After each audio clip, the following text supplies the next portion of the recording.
Hey there, guys, gals, and non-binary pals, and welcome to the SBL Phase 2, Week 7, and it's day number 1. My name's Gormizer, and of course, all of this is powered by Prime Gaming. Now, for those of you out there who maybe haven't if you haven't been watching, guys, come on. But, you know, Prime Gaming, they're the title sponsor this year for the SBL. They've been sticking with us and doing us well.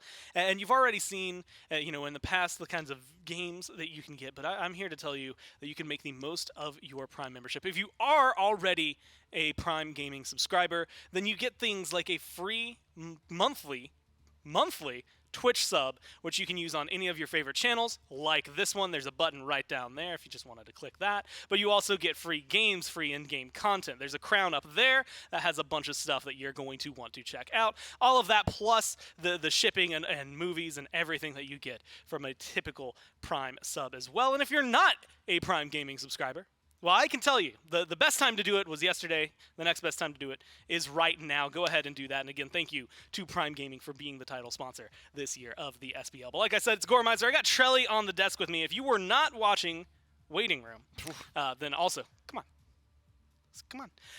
We were talking a lot. There's a whole lot of stuff that went on this week. And Trelly, I'm sure that you're pretty excited for it because now there's roster swaps, there's subs, there's what feels like explosions for 2 weeks now for the remainder of the phase. Yeah, I'm just imagining someone who A, didn't watch Waiting Room, and then B, doesn't use Twitter. They just have no idea what we're talking about right now. So well, what's going on? Yeah, let me tune in to watch the Dragons play. I'm excited to watch my favorite player, Sam, for soccer. Oh, man. Oh, no. Now I'm just sad. Well, okay, in case you weren't aware, let's just, general reel at the moment. Camelot Kings v Jade Dragons. The Jade Dragons have dropped Sam. They're not allowed to play with their new jungler Scream just yet, so they will be subbing in Cyno for this match in particular. And it's just a lot of craziness is happening at the moment. And you can go ahead and we'll look at the schedule and the standings for this right now. Standings, maybe some implications eventually, but the schedule, you're going to notice something different. Man, there's only 6 sets this week. That seems a little low, and that's because it is. The Scarabs Dragons set was originally scheduled for Sunday, and you'll see that on the website, has been postponed until next Saturday. So next Saturday, there will be 3 sets. Next Sunday, that is a week from the 24th, that is the 31st, there will be 3 sets. But this weekend, you got 2 today, 2 tomorrow, 2 on Sunday, all starting at 1 p.m., all very, very homogenous, so very samey so far. But that is about the only thing, well, I say the only thing that stayed the same. 2 teams changed, and that's taking over the league in my mind.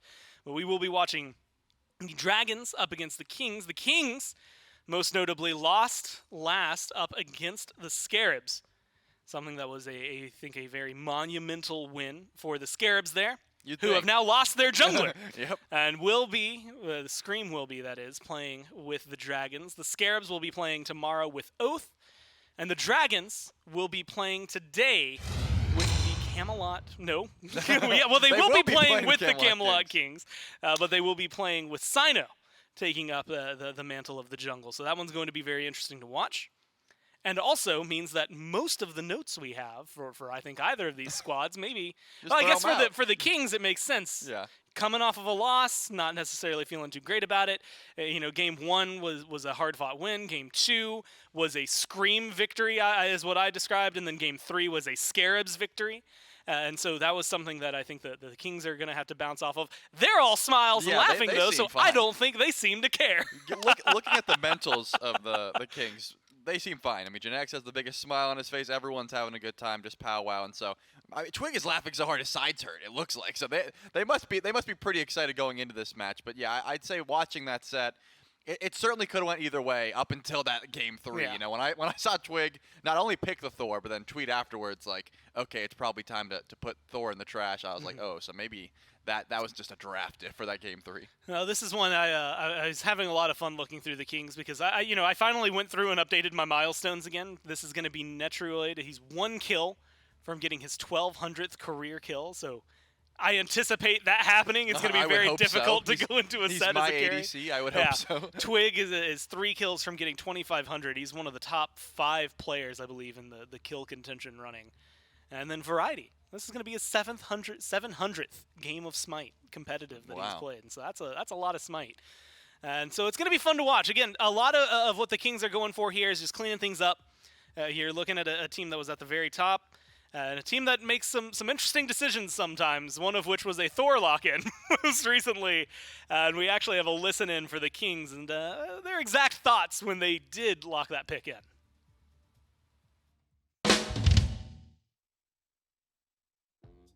Thor?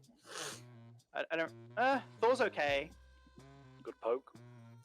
Can play with her stunts with my ult. Okay, I like Achilles. I actually like Thor a lot. I like Thor a lot. Hey, look in Thor, dude. No. Slam Thor. No, I like Thor, guys. I love Thor. It's good. Bro, we don't need to win the summer split. Yeah. I know you. Look in Thor. I want to be good with Thor by the land.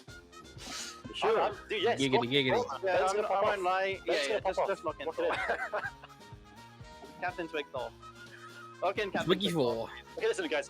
Again, all in the late game is super easy, right? We're just gonna look for Thor walls into Merlin poke. Boom, bish bash bosh. All we do. It's super easy. Bish, bash, bosh. Oh, where are you? Let's go. Sorry if I Alright. feed. No, it's fine. Fuck, how am I gonna build anti? Cool. To stop 3, make it 4 players once scary. Yeah, my bad on that game. I played like... Got picked so many times. I mean, we got It's alright, whatever. well, so Yeah, I'll do it again though. That's the thing. I think that's a threat. I'll do it again. There's a lock in the door. Sorry if I feed. And then immediate recognition of, yeah, that one's on me. But I'll do it was, again. but I'll do it again.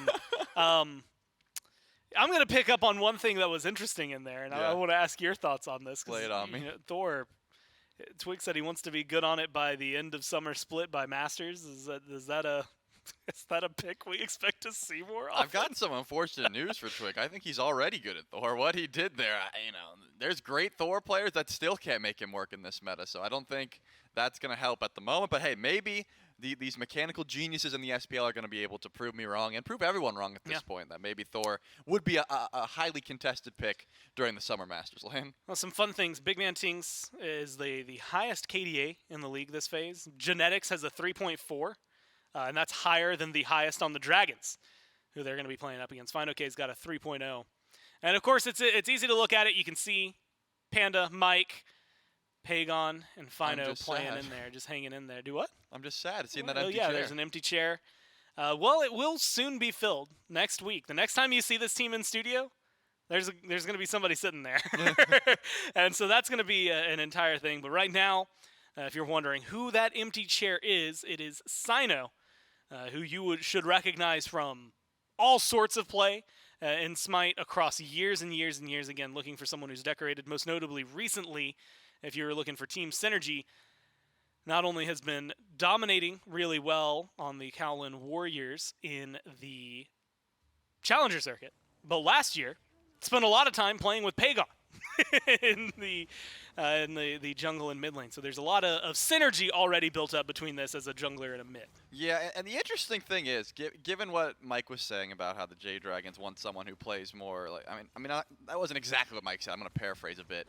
You know, the Sam was playing different style of jungles, and they disagreed on the jungle play style. Cyno is one to play his own style, and that's it, right? Obviously, you're going to see a lot of Erlang here, but before that, he was playing Scotty jungle. He was playing ESET jungle. He was not really one to stick with the meta. Notably, the Wardens weren't doing that great, and then he decided, hey, I'm going to play the meta jungle picks, and then the Wardens started doing a little bit better in the SEC. So it's just an interesting dynamic that they want someone who's going to be playing more consistent, and, you know, Scream can definitely fill that. But in the moment, Cyno, I imagine probably will be sticking towards the meta picks, just trying to get the Jade Dragons a win here up against the Camelot Kings. But, you know, certainly a dynamic player. He can definitely get active early. He's not a stranger to finding those early ganks. But also, you know, playing with Pegon in the past, I imagine will help their synergy a little bit. I'm wondering how it's going to affect them. You know, you look at the Kings, again, nothing crazy has changed.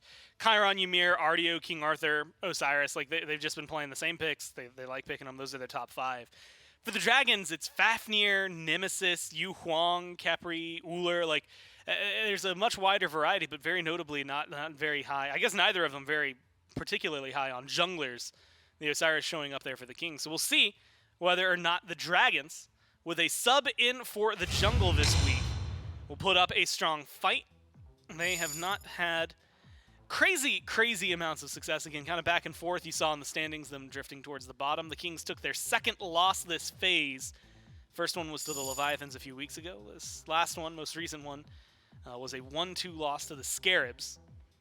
And prior to that, they were on a 4-win streak, if I remember correctly, in terms of sets. So doing incredibly well. And now the question is whether or not they can, I say, find the same success as maybe easily here. Also worth noting that technically means both teams have one player playing online, and it is somebody that's kind of pivotal in the game for each side. Yeah, but BMT's used to it at this point. I mean, I haven't seen it thwart his performance at all just yet, so I don't think that's gonna matter too much, just in the grand scheme of things. But we do see the Osiris taken away. At this point, whenever I see Osiris banned, usually Erlang is soon to follow, but that will leave open a few other picks that have been very highly contested, you know, the Chernobog, for example. But the fact that Netrioid has been loving that Chiron pick, it's possible that they really don't even want to put that much pressure towards the Chernobog. You know, you can't give Genetics Yemoja. That's one of those picks as well, but it looks like they will actually ban the Erlang. Which, you know I said that, but I didn't believe it. It was one of those things where I was like, Osiris ban or Erlang ban, sure, but that leaves the Yemoja open. And I don't imagine that the Kings have to think about this too hard, but maybe there's something else that they really want as well. Yeah, it's something that, you know, Yemoja has not been let through a ton. She's had 5 total first picks. Although she's been let through, I want to say maybe a little bit more overall, but 5 total first picks this phase.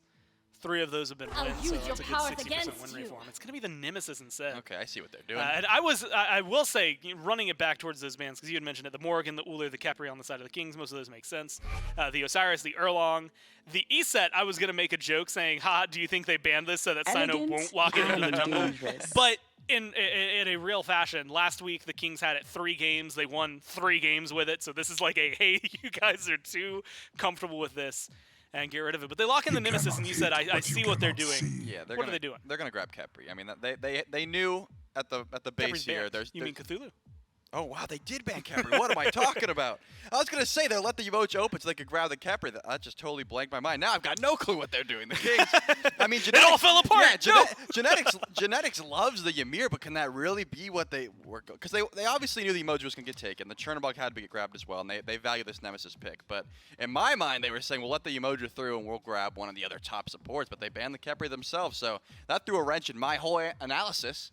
And for some reason, I just overlooked the Capri ban. So now we get to see what exactly it is. It will be the Cupid. And if they don't want the Ymir to be banned, this would be the time to grab it. Genetics has been such a pivotal player on this pick, but it looks like they're more so focused on that Xing Chen. Notably been played in the solo lane as well, so Variety certainly could be taking it. 80% win rate. I mean, the Xing Chen has been extremely solid. I'm trying to remember. And I don't need to remember. I can just look it up. They only played it once last week, but yeah, so getting a win on that, unsurprising. Ratatoskr. It has been a formidable force. And again, I think, especially depending on how this rat goes, which I will say has some flexibility. fineokay has played this a lot, but I would not be surprised to see Cyno pick it up either. But the Xing Chen, especially with a Rat on the other side, Chernobog on the other side, that Furious Roar feels good against auto attackers. Cupid has some good control.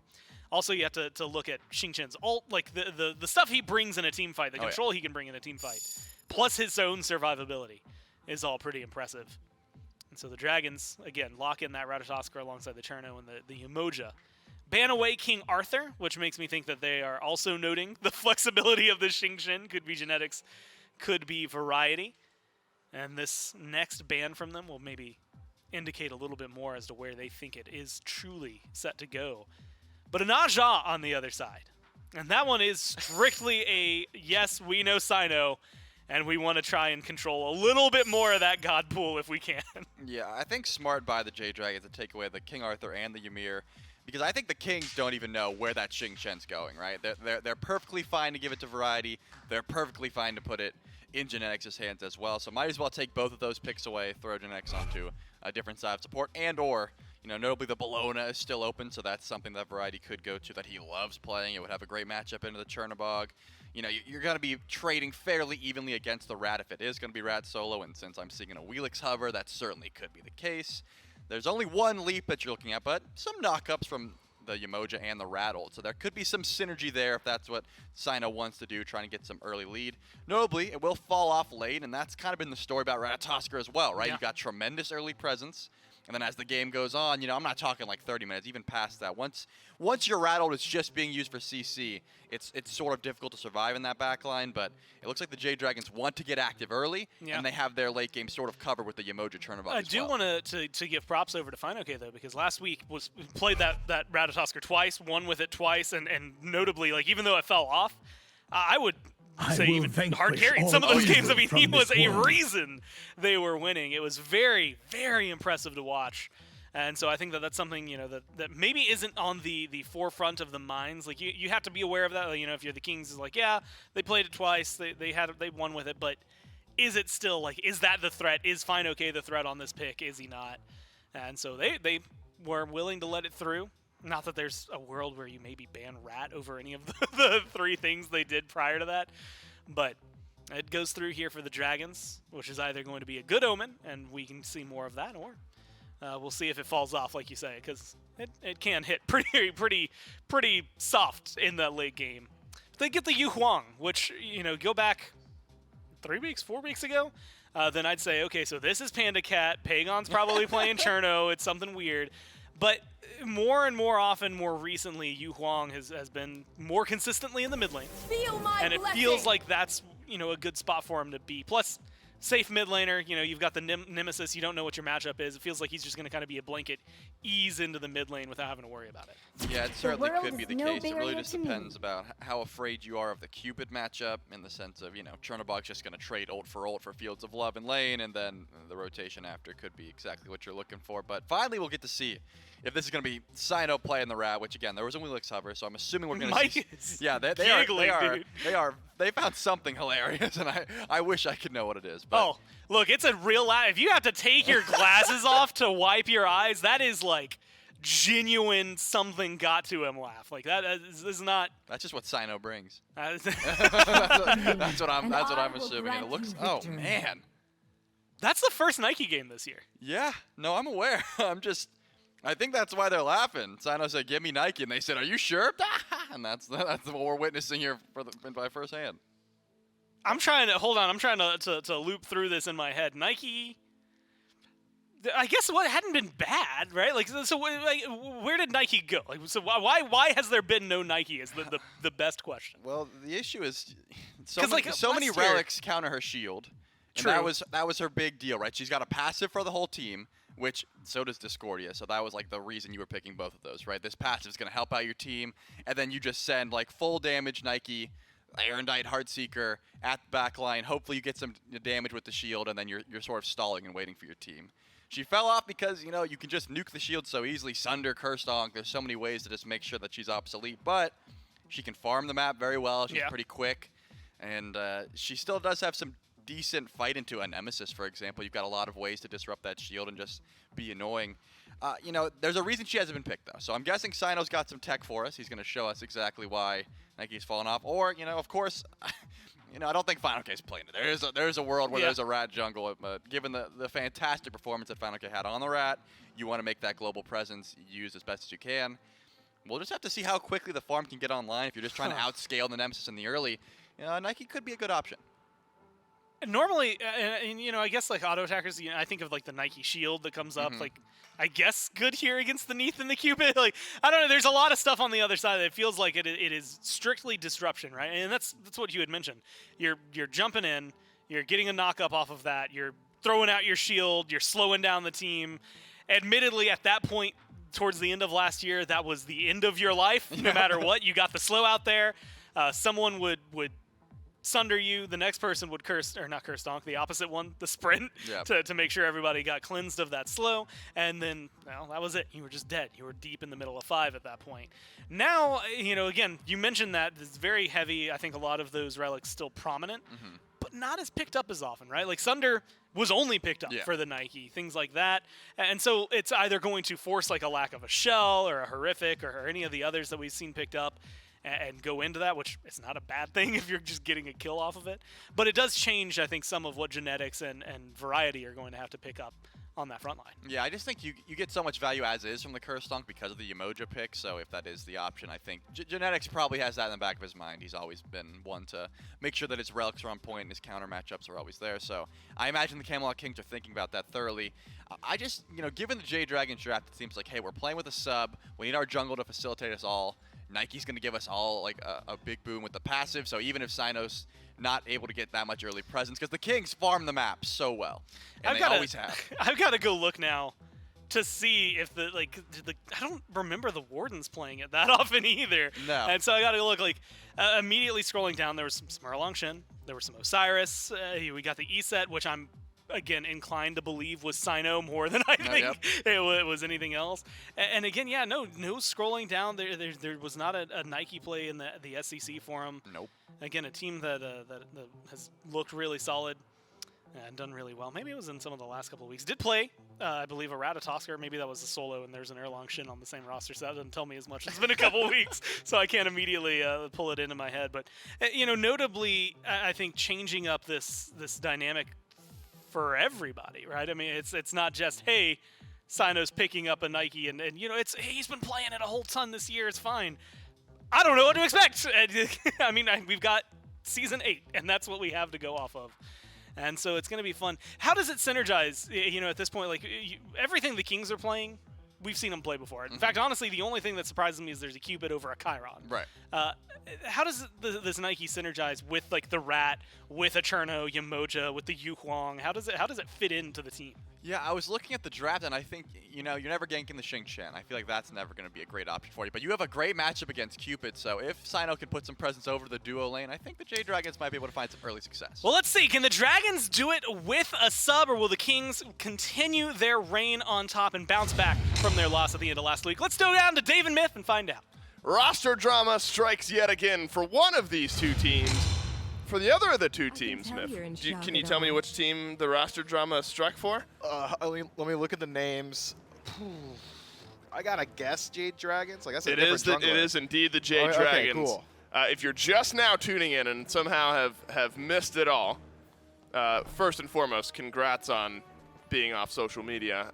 And second of all, thanks for now tuning in, because the Jade Dragons have removed Sanford Soccer from their team and have added Scream to their roster, but because of league rules, Scream not able to play this week with the Jade Dragons, so we will see Scream's debut, the permanent jungler for the Jade Dragons, his debut next weekend in those matchups. Cyno will be filling in for this squad, and the most Cyno pick ever, right? Nike Jungle is something that I feel like I've only ever seen Cyno play, something that Cyno made work a couple of times back when he was in the SPL, SEC a little bit. And as far as stopgap goes, you could do a lot worse than Cyno. Yeah, I think so. Maybe could do a little better than Nike. It's been about a calendar year since this god was consistently picked in the jungle, and even then, this wasn't the build that we were seeing from her. It was that tactical nuke Nike where you're just waiting for the late game with your Mannequin's Hidden Blade, and you blink in, ult, and pray that you out DPS who's ever in front of you. With the jungle, you've got pretty decent scaling come late, some decent protections as well, but I am curious to see how this one pans out. Decent matchups, though, for Cyno. Double auto attacker competition from the Camelot Kings. Toss up that shield, nothing's getting through. Yep.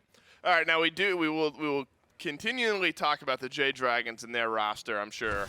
Maybe not throughout this weekend, because this is the one and only match they play this weekend, if I remember correctly. Triple header next week. Triple header next weekend. So talk about a look at the new roster. 3 games, 1 on each day of next weekend. Camelot Kings, you got to talk about them because they are coming off of a rare loss in this phase. Remember last week we saw the Game 3 loss to the Solar Scarabs, who have now lost their jungler in Scream. But the Camelot Kings bouncing back after a loss here in this set. A team that I'm never worried about refocusing. You know, this is a team with the Kings that always feels like they've got a good head on their shoulders. Even in the listening as that game was ending, Twig kind of being humorous about it.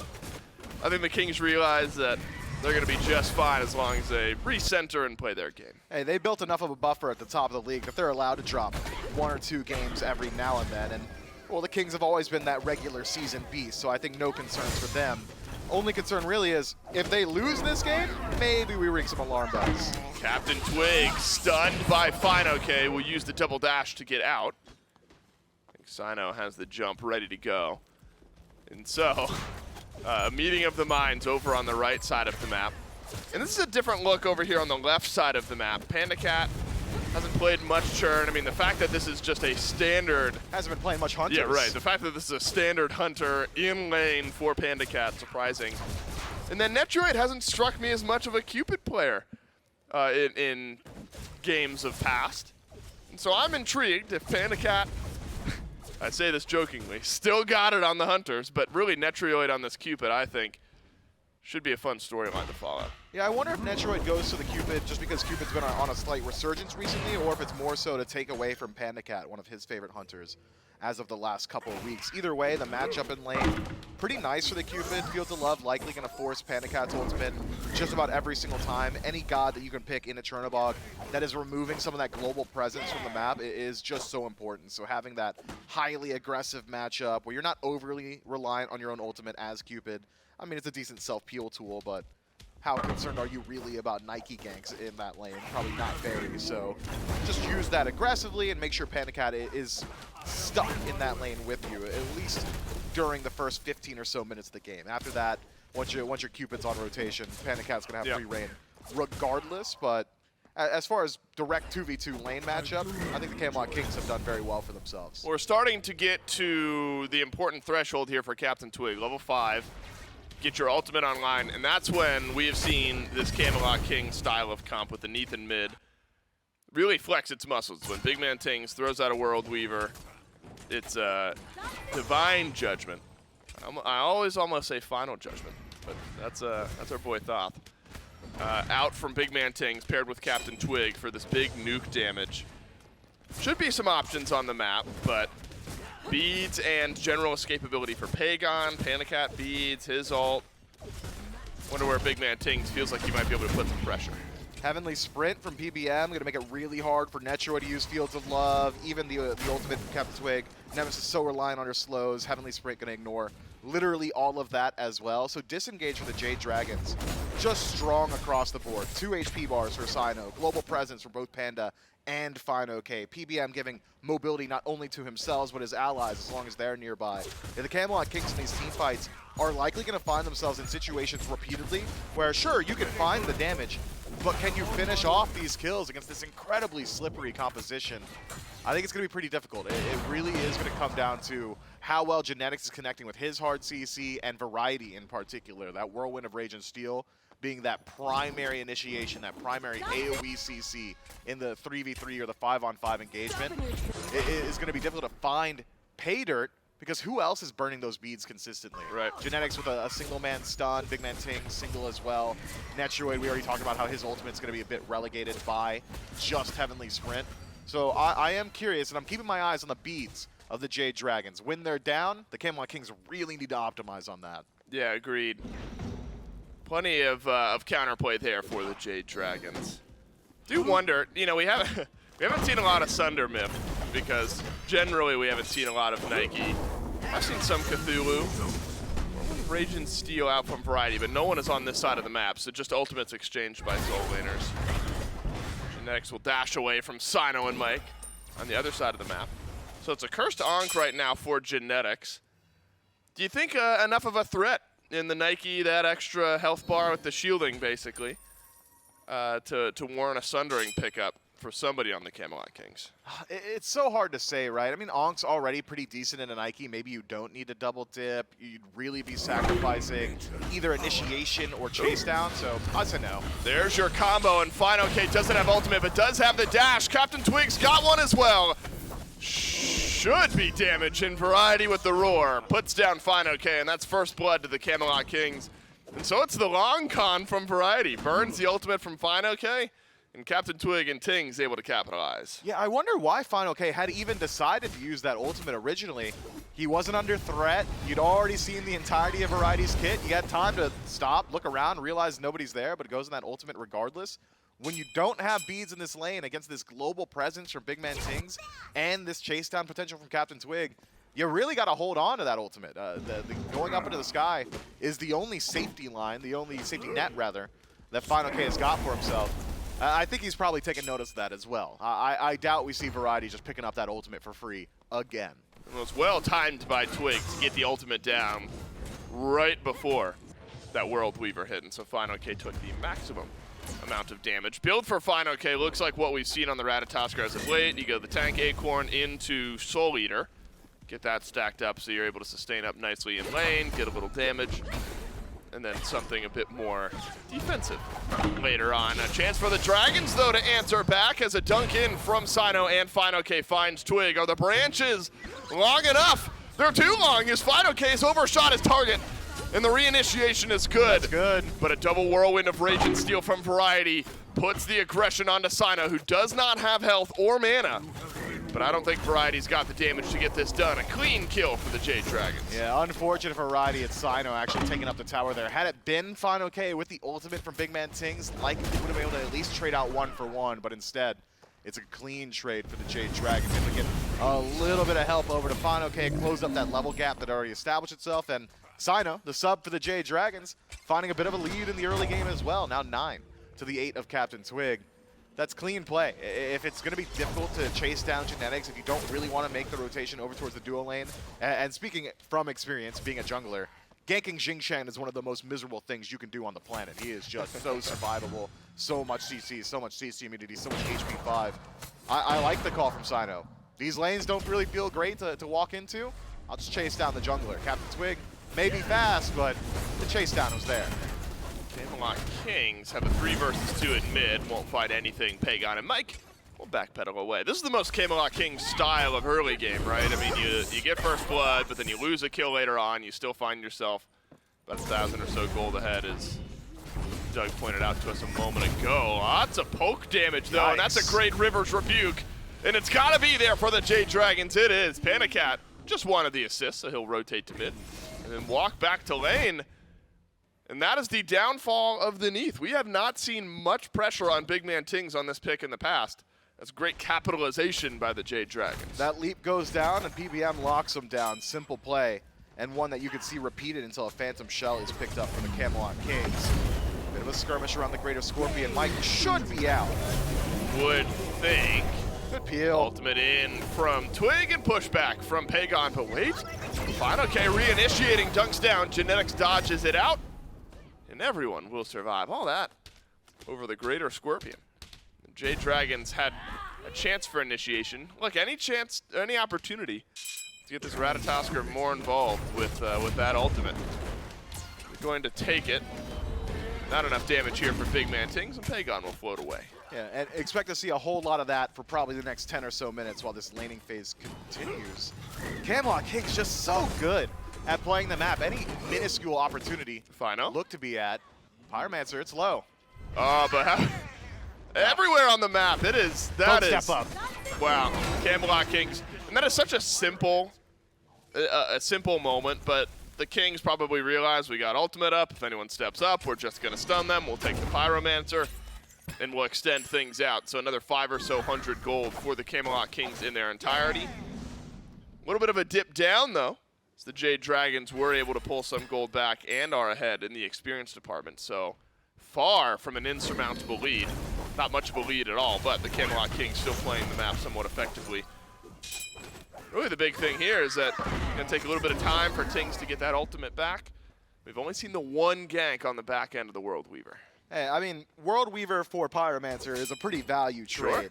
And even in losing World Weaver, the self-survivability of BigManTingz doesn't really take a hit. You're not often using that stun in a peel situation because you got to, get down, crouch, charge up a little bit, then shoot it off, wait for that travel time. So instead, really, it's just up to backflip and unravel to heal you. So BigManTingz not even really susceptible to the gank, even having used that ultimate.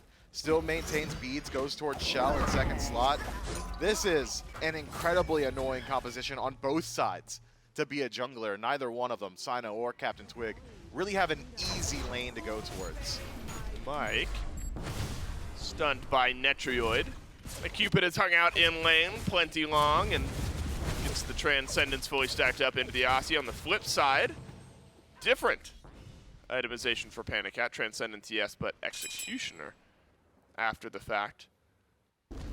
So both hunters, similar mindset in the first couple of items, but a bit different in these specific choices. Twig is underway into his build. Golden Blade, Stone Cutting Sword could be an Executioner for Twig as well.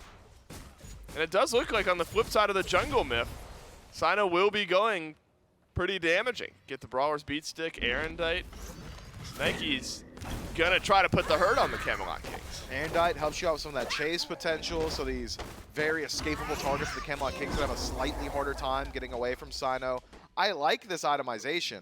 I think it is incredibly strong. You're still going to get percentage mitigation if it is Protector of the Jungle in the late game, so you're very survivable in your own right without having to build towards it too much. Might see maybe one or two dedicated defense items from Cyno in the build, but should be pretty effective in chasing out some of these squishy targets of the Camelot Kings. Should be. Tingz will charge up the ultimate, but won't let it fly. Team's getting to the point where you figure they might have enough damage to pull out this fire, or the Gold Fury rather, and that's exactly what the Camelot Kings are going to do. Twig and Netrioid. The Gold Fury, but it hurts. I mean, Twig, even just a couple of autos from the Gold Fury, had to back away. So I think the Kings were assuming that Genetics or someone else would be able to rotate in. Pressure mounting in mid. Variety out of solo lane. Walls go up from Genetics, and Mike just pinned against the wall. And Mike will throw up his own River's Rebuke, but now he's got a Riptide away. But a reinitiation from fineokay finds Genetics, but he won't get knocked up. In fact, he'll run away as Cyno spreads the slow to the Camelot Kings, and the Nike jungle from the sub off to a 2-0 start. But what can the Jade Dragons do with this space? Sure, you took out Genetics, but low priority target, not much to fight over. Greater Scorpion on that right-hand side may have been the only target of aggression, with the Jade Dragons still slightly low in HP, not willing to dedicate themselves to that objective. So it's just the 1-for-0 trade and the Relic exchange. Teleport loss for Variety. You've got a little bit longer on that Ankh from Genetics. Otherwise, Heavenly Sprint from PBM, but both these teams should be able to return themselves to just about full strength. I think we might see the Pyromancer go down once more before either one of these teams can really look at that Gold Fury proper yet again. But the continuing thread over the last 14 minutes is it's the Jade Dragons pick up a kill, generally pretty clean. The Camelot Kings reset back to neutral for a couple of moments, close up that gap, and the Jade Dragons say, well, it's been a couple of minutes. Our relics are back, our ultimate's back. Yep. Let's do it all over again. And it's just been this teeter-totter of, all right, who's in the lead? And at the end of the day, it's really nobody. It's essentially a dead-even match. Last couple of sets, the Camelot Kings. Netrioid uses Fields of Love. Oh no, he steps forward, but fineokay is here. Dash used by Netrioid. But the perfect time to beads means the stun won't be there. Will the World Weaver make it in time? No, because the bead's out from fineokay himself. Sets up a kill for CaptainTwig, and fineokay has just overextended, and Netrioid and the survivability of Cupid will win the day. My man fineokay got shell-baited like it's 2012. Walking into the tower right there, such a dangerous decision. I suppose realizing he has the ultimate, that's like his ripcord. All right, I've gone too far, let me get out. But the return DPS, just way too high already have the Fail Not, Tier 2 Titan's Bane on BigManTingz as well, so that World Weaver is doing significant damage. No true dedicated defense from fineokay means he's not really just able to walk in like that. So great play from the Camelot Kings, and Camelot Kings do what the Camelot Kings do. One pick, always going to be an objective. Pyromancer, yet again. And suddenly 1.8k gold in the lead over the course of about a minute. And the Camelot Kings. I mean, this is just their style, right? I was going to say prior to that fight that it hadn't seemed like the Kings had built up their standard, like you look at the gold charts and suddenly it's 5,000 gold and nothing in the game has happened. Haven't seen that in a couple of sets. But Camelot Kings still very, very good at pulling the neutral objectives and just grabbing themselves even a smaller bit of a lead. Jade Dragons have effectively fought in, though. Cyno at the forefront of a lot of it, but falling a bit behind experience-wise to CaptainTwig as the farming has been a bit more successful from this Nem. You know, I had expected to see the Jade Dragons use the same strategy we had seen from the Solar Scarabs, or maybe lack thereof of strategy. The Scarabs against the Camelot Kings had said, we're just going to mud battle them and drag them to that pace. That's not what we're seeing from the Jade Dragons. I had assumed that the Dragons were maybe the only other team in the league that were capable of forcing that kind of pacing upon the Camelot Kings, but instead, doesn't it just feel like the Kings have dictated every single fight this game? They choose when the engagement starts proper, and it's always when they think they can get something immediately afterward. Sure, the Jade Dragons have found individual picks here or there, but the most we've seen them grab is a mid-camp, maybe an Oracle, or one Greater Scorpion. They got one Greater Scorpion, Myth. That's about it. It's game-changing for the Jade Dragons. Did get the last set of Oracles as well. The pacing of this game, this first Gold Fury, likely changes the next 5 or 10 minutes if the fight is clean for one team or another. fineokay wants to go, and it's because Cyno is in the backline. Dash away from Netrioid, and a dunk in from Fino. But Netrioid lives, makes his way out of the River's Rebuke, and Cyno fixes that right up. BigManTingz charges the World Weaver, stuns fineokay on the front line, but the scrappiness of the Jade Dragons is winning this fight. The duo lane down from the Camelot Kings, and their jungle will fall as well. That's exactly the pacing I was talking about. The Jade Dragons say, you know what? The longer this fight goes, the more poking and prodding that happens. That's what the Camelot Kings want. It was an all-in engagement. fineokay goes in the air. PandaCat does the exact same thing. Cyno's already in the back line, and it is a full-on dive from the Jade Dragons that crushed the Kings 18 minutes in. Now, the Fire Giant in question, can Variety defend? He can, but will he? Mike is low, has to step out of the FG pit. Dragons can just turn their attention to Variety at this point, force him out. fineokay, yeah, he's got the chase down and the kill on a Variety as well. It's a 45-second stagger, and the Jade Dragons pick up FG, flip the gold lead around. The team playing so effectively. I suppose that's how you beat this Camelot Kings team, is you take it to them. You don't let them just run down these objectives. You force them to fight. And the Jade Dragons have done that and gotten Fire Giant in a big advantage in game one. Just about nobody is beating the Camelot Kings in clean Smite. If your strategy is, we're going to make no mistakes, we're going to play it clean, we're going to play the map, you're playing the Camelot Kings game. You want to go for the fight, you want to just go for these all-in engagements, coin toss your match on a Gold Fury 18 minutes in, that's where you find your wins. The Jade Dragons have put themselves in a winning position now. Fire Giant on all 5. Not even an expensive engagement. Relics just about all up for the Jade Dragons. Camelot Kings still reeling from that engagement around the Gold Fury, waiting on some of those defensive relics. Still, the Jade Dragons have strangled the map and now have got plenty of gold to collect. Towers galore, and, well, the Camelot Kings, they're split all the way across. I think fineokay has been playing some pretty effective Smite here as of late as well. The Ratatoskr has just totally changed the dynamic of this Jade Dragons team this game. Forced the Camelot Kings on the back foot. I mean, both of the deaths, all 2 of the deaths are on fineokay. What's happening here on right could be a jungle 1v1. That's the dash used by Twig. PandaCat's going to ult in. There's got to be a kill, and it is. Cyno at 4-0-3. I'll take that every day of the week from a substitute. But now there's an odd-numbered fight over on left, and PolarBearMike left alone. That's great from the Camelot Kings to capitalize. And they'll put down Mike, lose a Fire Giant buff if you're the Jade Dragons. I wonder how that happens. How does Mike get isolated that hard on that side of the map? Maybe it was just him and PandaCat standing next to each other, and PandaCat decides to get involved elsewhere on the map, but Pegon was there too, and he was able to disengage pretty easily. Wasn't even around when Mike falls down. Maybe the support of the Jade Dragons just not quite on the same page. Variety going to get stunned again. The dash in, the stun, the lockdown. Oh my goodness, though.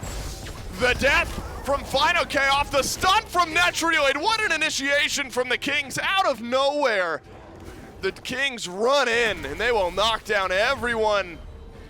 Say but Pegon. They'll have to use the beads as well. Wait, what? Yeah, I'm not sure what happened there. Beads get used. Doesn't get stunned. That's the point. He might end up dying for it anyway. Pegon tossed back in, nothing left, should just fall down. Riptide's good for Mike, he's got some space. Pegon stunned and gobbled up by Variety, and suddenly this game has flipped right back around. It's I not thought over? the Jade Dragons Stop. were on easy street, but Netrioid misses. What? No autos, and that's a deicide on the Jade Dragons, who just had Fire Giant. The Kings will not give up. Excuse me, correction made. The Camelot Kings can scrap as well. Genetics puts down his foot and says, we're not losing right here. 4-man route into the 4-man ultimate. I believe a 3-man stun as well. This Terra has just been playing phenomenally this entire time, and now 20 seconds with the Camelot Kings in a 4 versus 3 on the right-hand side. What can the Kings get with their efforts? We're gonna fight once more. It's a nice slow out of Cyno. fineokay has found the backline, but fineokay is alone in the backline. There's just not enough damage. PandaCat's gotta do it. But Variety has been tanking it up effectively. Cyno thrown in the back. BigManTingz lets his ultimate go and connects onto the Ratatoskr. But Fino will stumble away back to Fountain just fine. Camelot Kings can't stick around. Cyno may have fallen, but he bought time for the Jade Dragons to respawn. Camelot Kings will take as much farm as they can on the way out. A back and forth battle has ended itself in a Fire Giant that doesn't accomplish a whole lot. Now the Camelot Kings, who are on the precipice, have pulled the game back in their favor. Neutral territory belonging to them. The lead belongs to them. Experience and gold belongs to them. Relic desync all on the Jade Dragons. Respawn timers still waiting. I was ready to write off the Camelot Kings in game 1, but Genetics on his own turns around the entirety of this match, man. SMITE is in such a competitive spot right now. It just feels like anybody can do anything. Camelot Kings feeling like the team that can do anything the best, though, right about now. I mean, even when you lose 3 members of your team, the Jade Dragons get fire. Then the Dragons make a questionable mistake where Mike ends up getting picked right after they got a kill on a Twig. That was a great opportunity to find more map pressure. And then in a 4 versus 4 fight, the Camelot Kings and their initiators, their front line, really sets up the fight well. And this next fight's going to be around a Fire Giant. Significant opportunity to the Jade Dragons. No Phantom Shells just yet for the Camelot Kings, and 3 targets that cannot deal with that Rivers Rebuke. Keep your eyes on PBM. He's significant in this fight. Variety's had a tough time keeping that health bar full on the front line. Fire Giant is low here, but it's dropped by the Camelot Kings. Earthen Fury up from Genetics. CaptainTwig riptide it back in. It's perfect from Mike, but there's no damage, and the Nemesis double dashes away. Now Cyno has found a slow on the front of this fight. The Camelot Kings, they dropped the FG, and the Jade Dragons pick it right back up. The health bar's way too low from both of these teams. It's a coin flip, and the coin lands Dragons. Dragons get FG on all 5. BigManTingz rooted in place, and he'll backflip away, and the Kings keep everyone on the map. Still have Blink for Cyno. He could close that gap. Good roar for Variety to make sure that doesn't connect. You see Cyno throw out that ability, the rend immediately. He wanted to blink. He wanted to chase down that kill, but it stopped. Good play from Variety to keep his team alive. Better play from the Jade Dragons around the Fire Giant to take it for themselves. These scrappy back and forth battles are the home of the Jade Dragons. They are able to find it once more. But the Camelot Kings, no stranger to this situation. Last time the Fire Giant went to all 5 of the Dragons, it was the Kings who had come out on top. Gotta see cleaner play. Specifically, it was Mike that had gotten picked out last time around. Just want to see the Jade Dragons group up as 5, start knocking down these towers. Haven't mentioned the Sunder yet. Genetics did pick that up. That'll help out with some of the shielding Cyno and the rest of the Dragons are going to be able to do. Primal Fury for the Camelot Kings, so that limits something the Jade Dragons can get. So the Dragons are just now resetting. Looks like clearing out some of the jungle farm just prior to going back, hopefully purchasing up some power spikes. And making full use of the next 2 minutes and 45 seconds. But if I'm the Kings, if I look back at how the last Fire Giant defense went, I'm not super worried, right? I mean, it feels like the Kings have been able to keep pace. The Kings have a gold lead going into this next engagement, so it's really the buff itself that makes the difference for the Dragons. I think maybe the concern is that the Camelot Kings, sure, they crushed that offense from the Jade Dragons, but it was individual heroic play from Genetics that does it. How often is he connecting that much CC onto everybody? Every fight. Well, I wouldn't be surprised from Genetics right. himself, but I think an unrealistic ask for him. Agreed. Won't happen that often, even in the hands of someone as effective as Genetics on this style of pick. Dragons okay, slow playing out the waves just a bit. The Obelisk fully charged for the Camelot Kings, but damage is done. Trebuchet spawns out. Now the Jade Dragons get their look at an exposed mid and a left side Phoenix. Still a tier 2 and right, but the Dragons not worried about it. Trebuchet will just slow things down. Camelot Kings hold it in place, and effectively so will limit some of the aggression the Dragons can have on left. I really like that play. Yeah? You just closed off like one angle on the Phoenix. Going to be a lot harder to connect that damage to the bird itself. You gave yourself another tower, basically, and one that does pretty significant damage if you're not paying attention. Trebuchet will get worked on by the Dragons, now does walk forward and dealt with. So a small moment that doesn't end up making that much of a difference. Does burn some time. Cool. Could have been cool. Was cool for one wave.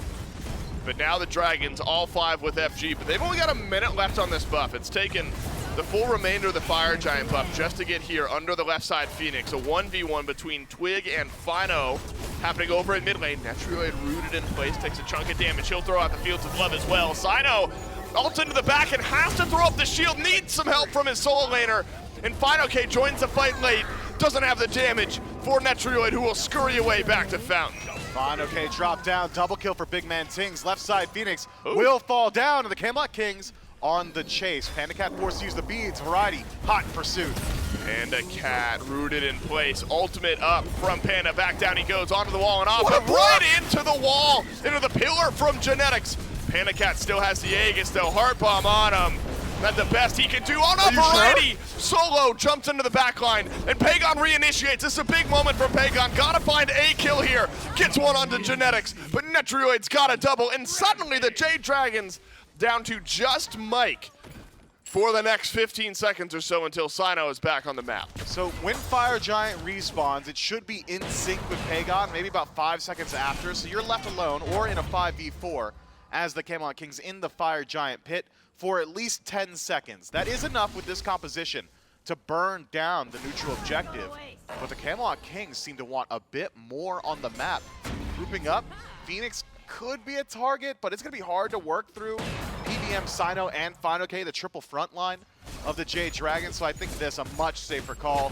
Fall back, take the neutrals, establish defensive positioning, preferably push out like one of those waves on the left-hand side. That's pretty significantly pushed up by the Jade Dragons. If you head straight to the Fire Giant, your base is going to be pretty exposed to these enhanced minion waves, and then group up. Yep. Maybe even just taking that Pyromancer may have eaten up too much of your time. Well, Myth, Genetics has 12 assists on 13 kills of the Kings. That's so gross. That is nuts. I mean, what a read. To drop the pillar right where PandaCat wants to dash away. PandaCat under threat anyway, but that effectively seals the deal there. Left side Phoenix did get taken. Important to note that. So the Jade Dragons do have map pressure. They do have fire minions walking down the left side. And in all likelihood, this becomes an enhanced Fire Giant. And with how close this game has been, Camelot Kings still fighting with a gold lead, but map state for the Jade Dragons, not often.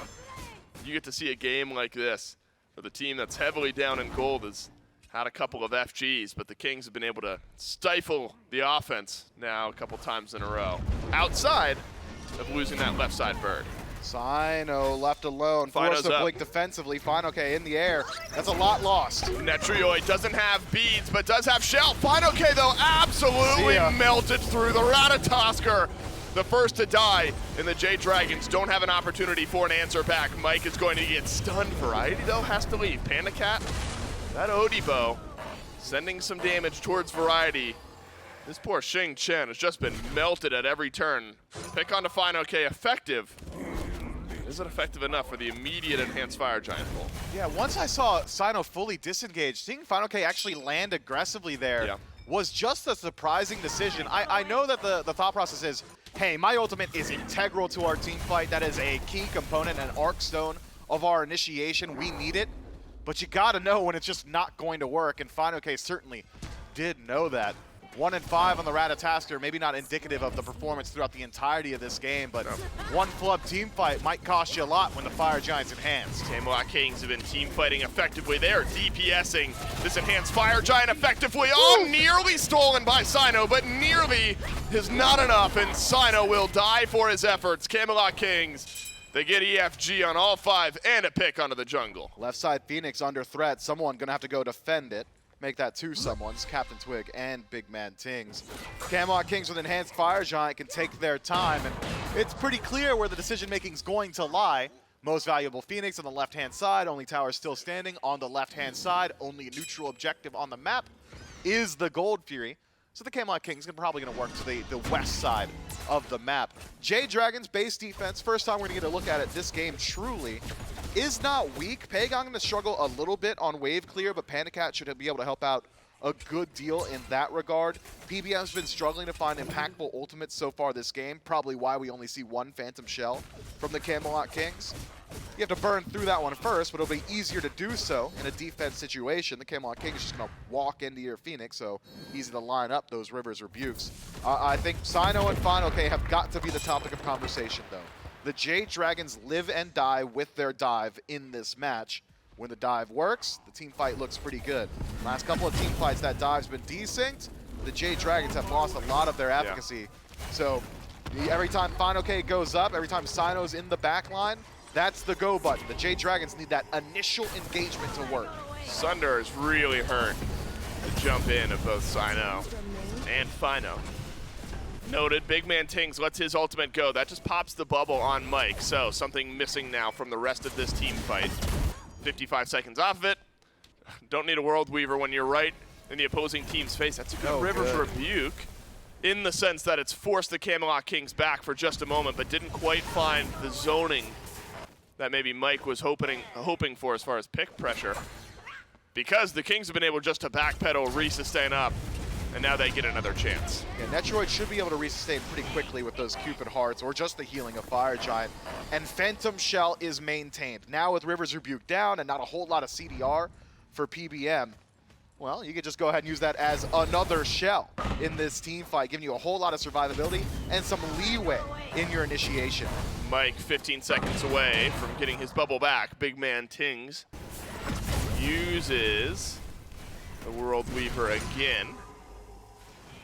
And looks like the Camelot Kings are going to quietly grab themselves the left side Phoenix.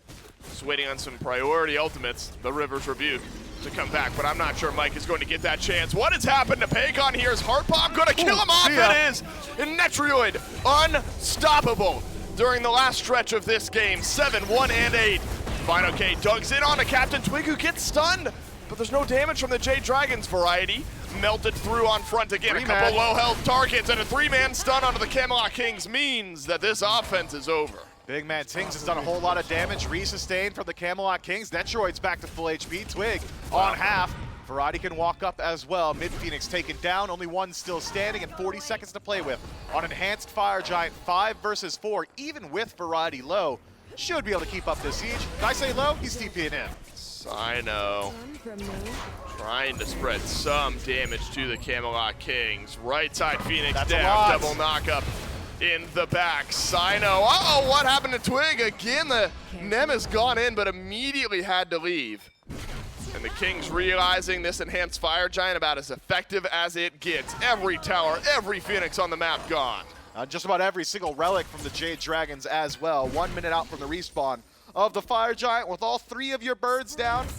This late into the Fire Giant push as well, the Camelot Kings do that about as perfectly as you could ask for. You want to extend that time while the Jade Dragons have to contend with these enhanced minion waves, and they've done so magnificently.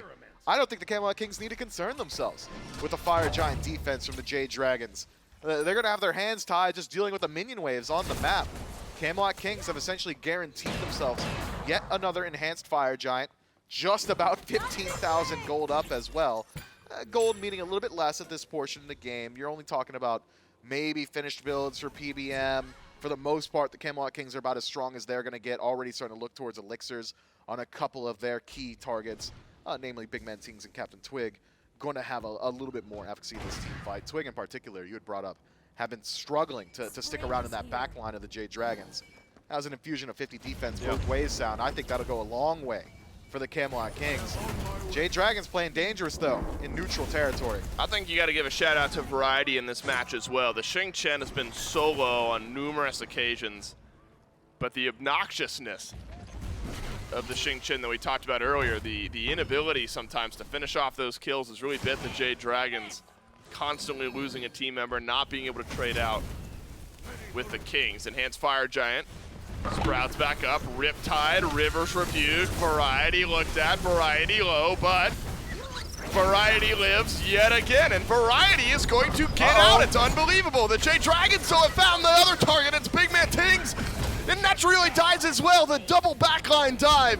It hits home this time. Fire minions are on the Titan of the Jade Dragons, but the Camelot Kings have lost their carries. The Camelot Kings just want to stick around and stop some of these backs. Too late. Pegon Oh my God, already it's works half his way HP. back to base, but the damage has been done. Jade Dragons have to all-in engage there, realizing exactly what was working their way into the base of the Dragons. So, rightfully so, able to pick up 2 priority targets. Variety split off, was just not there to my defend goodness. his back line. I'm not sure that I leave Mike to do this on his own, though. Oh, PandaCat. Whoa, what can Variety get done? Nothing, right? Oh, genetics! Oh, this is unbelievable! Oh, the Jade Dragons, they kill both of the carries, and the 3 members of the Kings have just wreaked havoc on the map. The Jade Dragons lose 75% of their Titan's HP. 1 Phoenix is back up.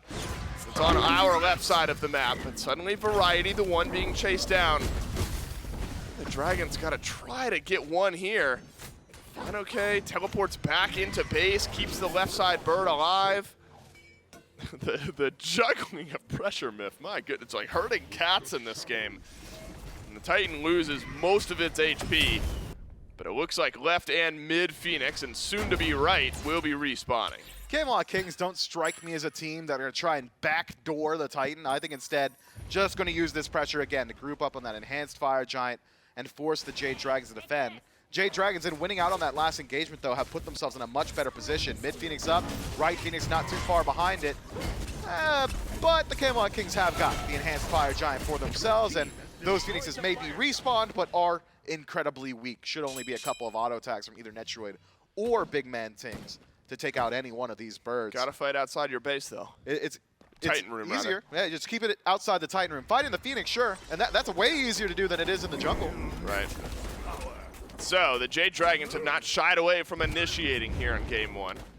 And their sub Cyno was off to a great start this game. Wasn't Cyno 4-0 at one point? 3-0 maybe? Somewhere in there. Died 5 times in a row. Nike, great earlier on. Again, hasn't found his kills later on. Uh-oh, fineokay stunned by the World Weaver. Final Judgment. No, Divine Judgment. It's down onto Fino. He'll spin around, make his way back into the Titan room. PolarBearMike throws up the Rivers Rebuke, but again, just backed away from the Camelot Kings. Looks like Phantom Shell was used as well. Some fire minions are going to have to be dealt with by the Ratatoskr. Variety looking for the backline. Pegon lets his ultimate go, catches out some damage onto the targets. Can Fino finish off the kills? No, doesn't get the dunk down. And PandaCat is on the backside of this fight, and the Kings are going to backpedal towards him. The Jade Dragons, they fought valiantly, but the Camelot Kings just too strong down the stretch, and unless Pegon is a miracle worker, he is not. The Kings will take Game 1. Impressive play from both teams in the first SPL match of the week. Gotta give props to the Jade Dragons for taking as many team fights as they did from nearly insurmountable odds in really poor territory with a sub, by the way. But the Camelot Kings, just the defense around the first Fire Giant Siege, the defense around the second one as well, just so hard to deal with. That is a demoralizing loss for the Jade Dragons, who essentially put themselves in win condition territory twice that match and just could not do it. Yeah, you gotta hope that you get 2 early pre-enhanced Fire Giants, you're able to get more done. You get 1 Phoenix, nothing else to show for it. An exposed mid Phoenix. Yes, so there were win conditions for the Jade Dragons. And a team that realized, look, we got to dive, we got to try to fight, but that backline dive just couldn't kill Netrioid, couldn't kill BigManTingz consistently enough. Camelot Kings take game number 1. Dragons versus Kings, game 2, coming up next.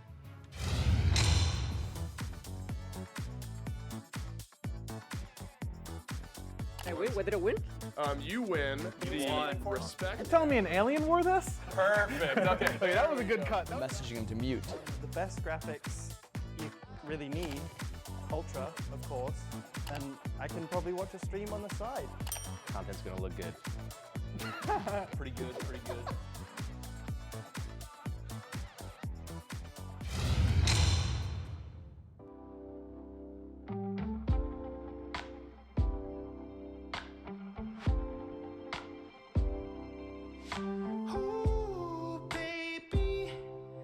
Like the world is on our side, nothing can bring me down tonight. And ooh, baby, when we're together, you and I, your touch sends chills down my spine. Alright, hey, I got a brand new love you. Take me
This is an important debate. No I'm going to pickles. settle it. Okay, no pickles. 1-0 here for the Kings.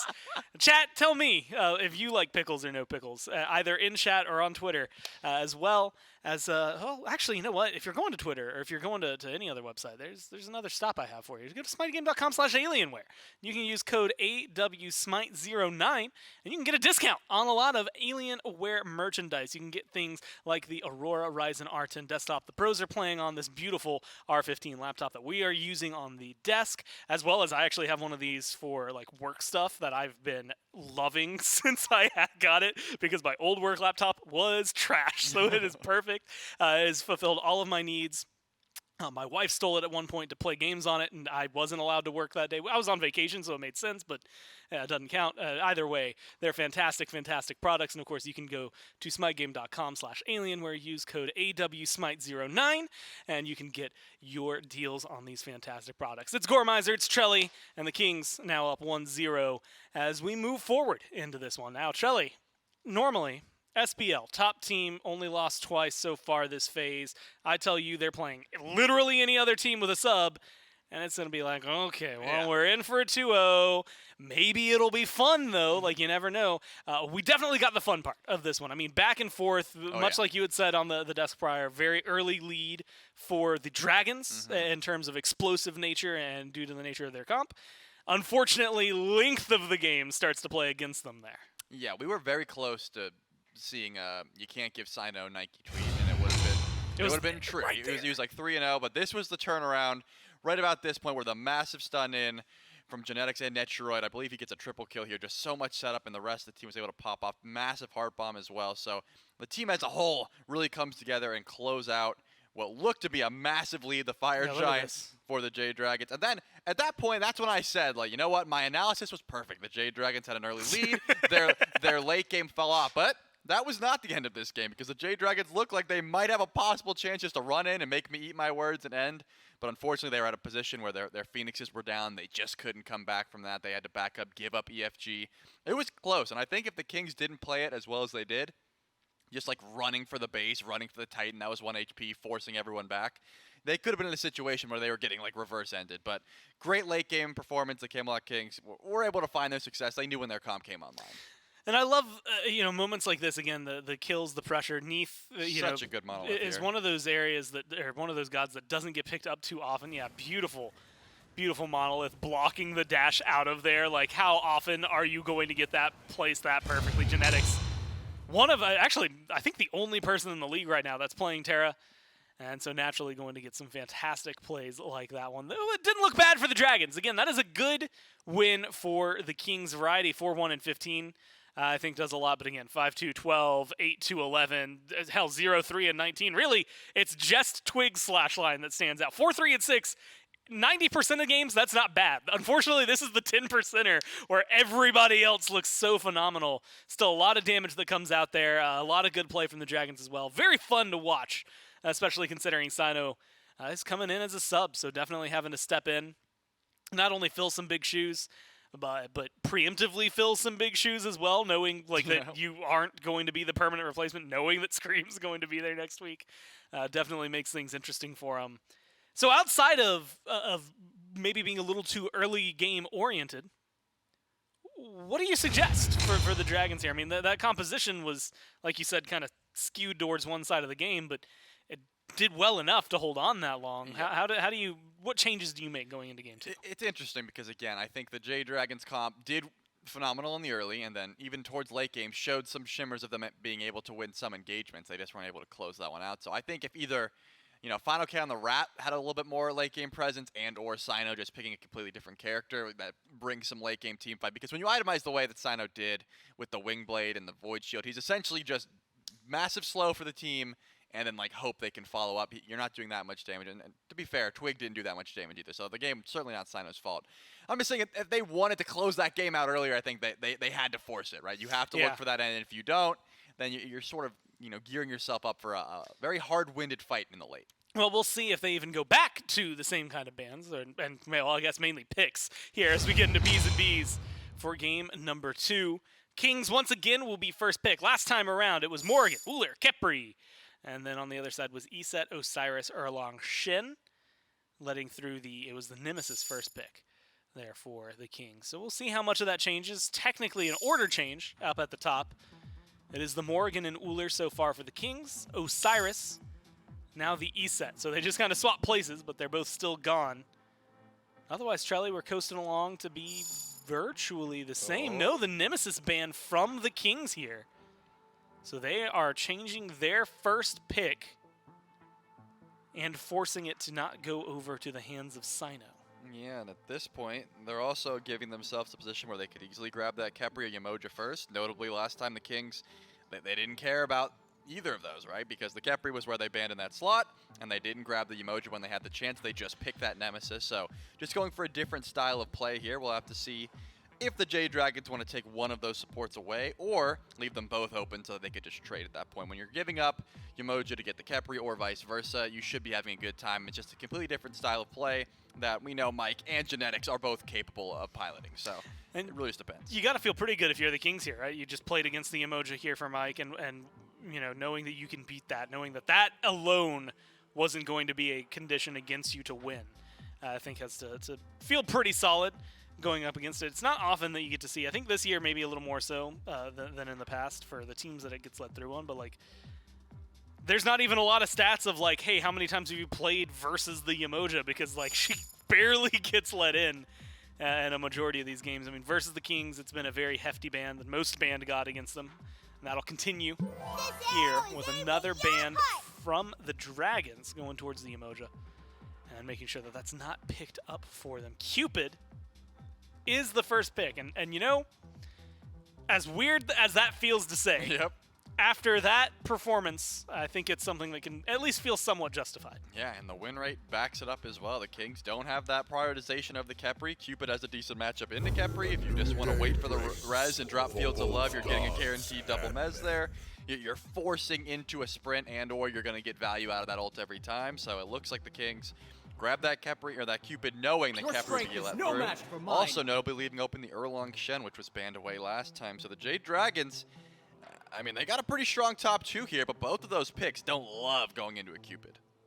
Yeah, it's going to be interesting to see just because it is a, well, I want to say a shift. Khepri's not a huge jump away from a Yemoja, although style play is definitely going to matter. And like you said, there's moments where if Netrioid's just patient, then guess what? He's going to be more than fine with it.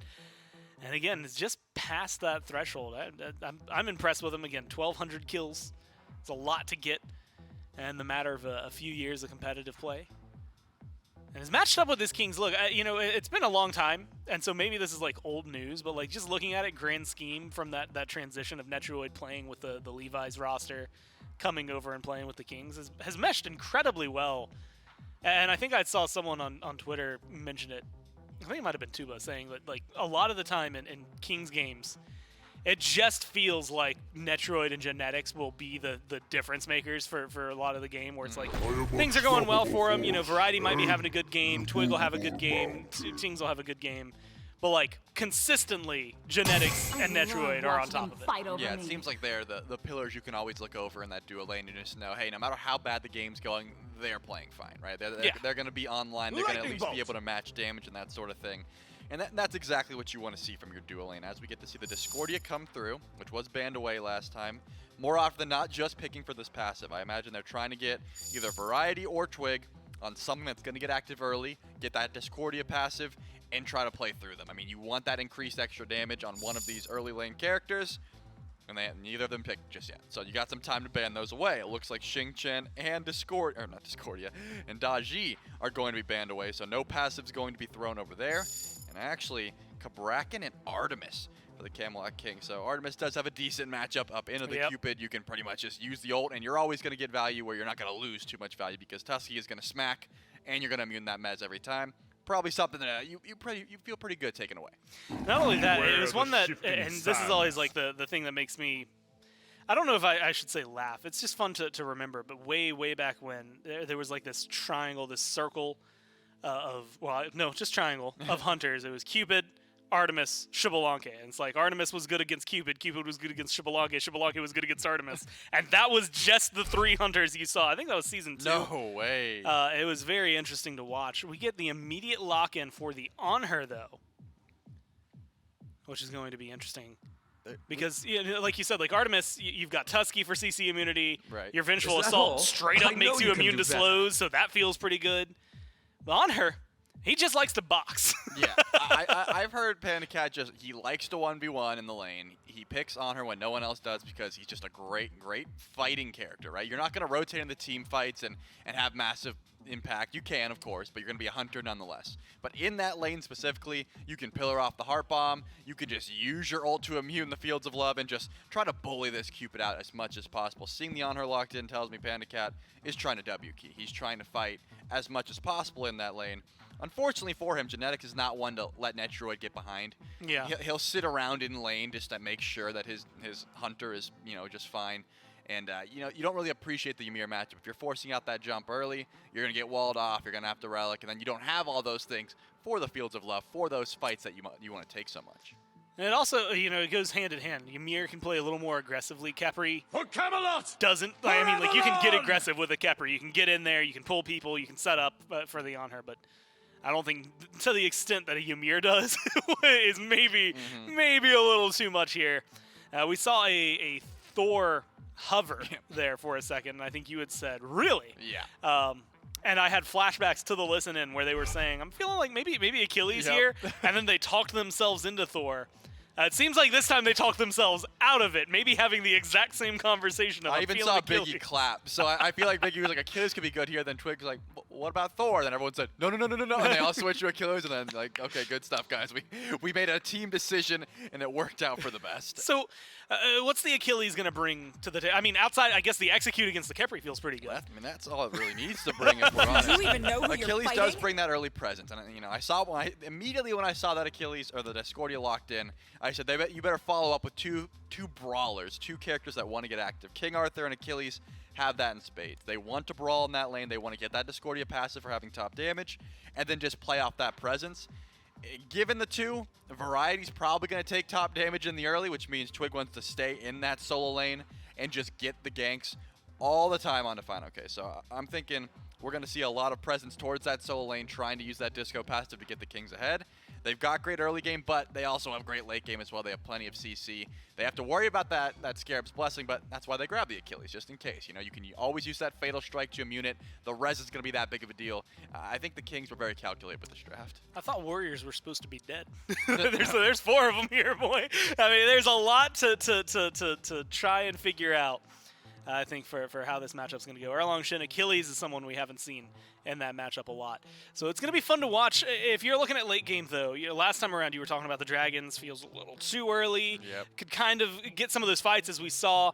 This feels like it scales a lot better. Do you think this gives them a better opportunity to continue that pace? Yeah, they've got 3 auto attackers and a Merlin with a Kepri in the back. Their late game is definitely looking better. Anhur's not going to love it because he gets early penetration. He wants to get active early, but he's still a hunter. So bottom line, I don't think any hunters are terrible in the late. But Cupid's definitely going to have a better time, more AoE, extra attacks be built into the kit. So I think in that regard, you're just fine. It looks like the Jade Dragons have the early presence with the Erlang Shen, the Bellona, but also they've covered their bases here. And it's still, even with having the pseudo counter in the Achilles ult to the Scarab's Blessing, it's not always that you're going to see that. I mean, Mike might just hold on to it because he knows the ult's there, and you can play around that just as easily. So I think the Jade Dragons covered their bases pretty well.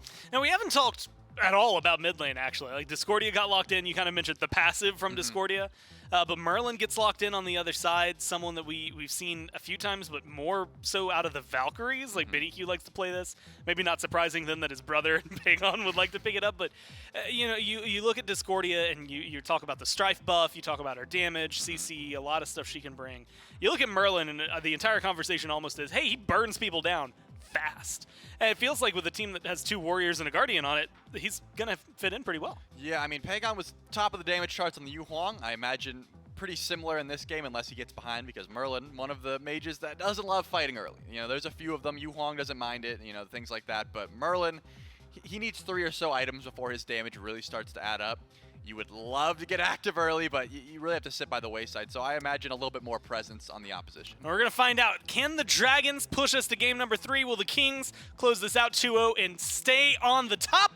Let's go down to Dave and Mifflin and find out. Camelot Kings able to weather the storm in game number 1, but the Jade Dragons still had a couple punches in the back pocket, and they let the Camelot Kings know that they are not going to make this set easy, and the Jade Dragons will hope to actually connect with one of those big punches here and send us on to a game number 3 as Dolson, Mifflin, and Doug, we're taking you through the action here in game number 2.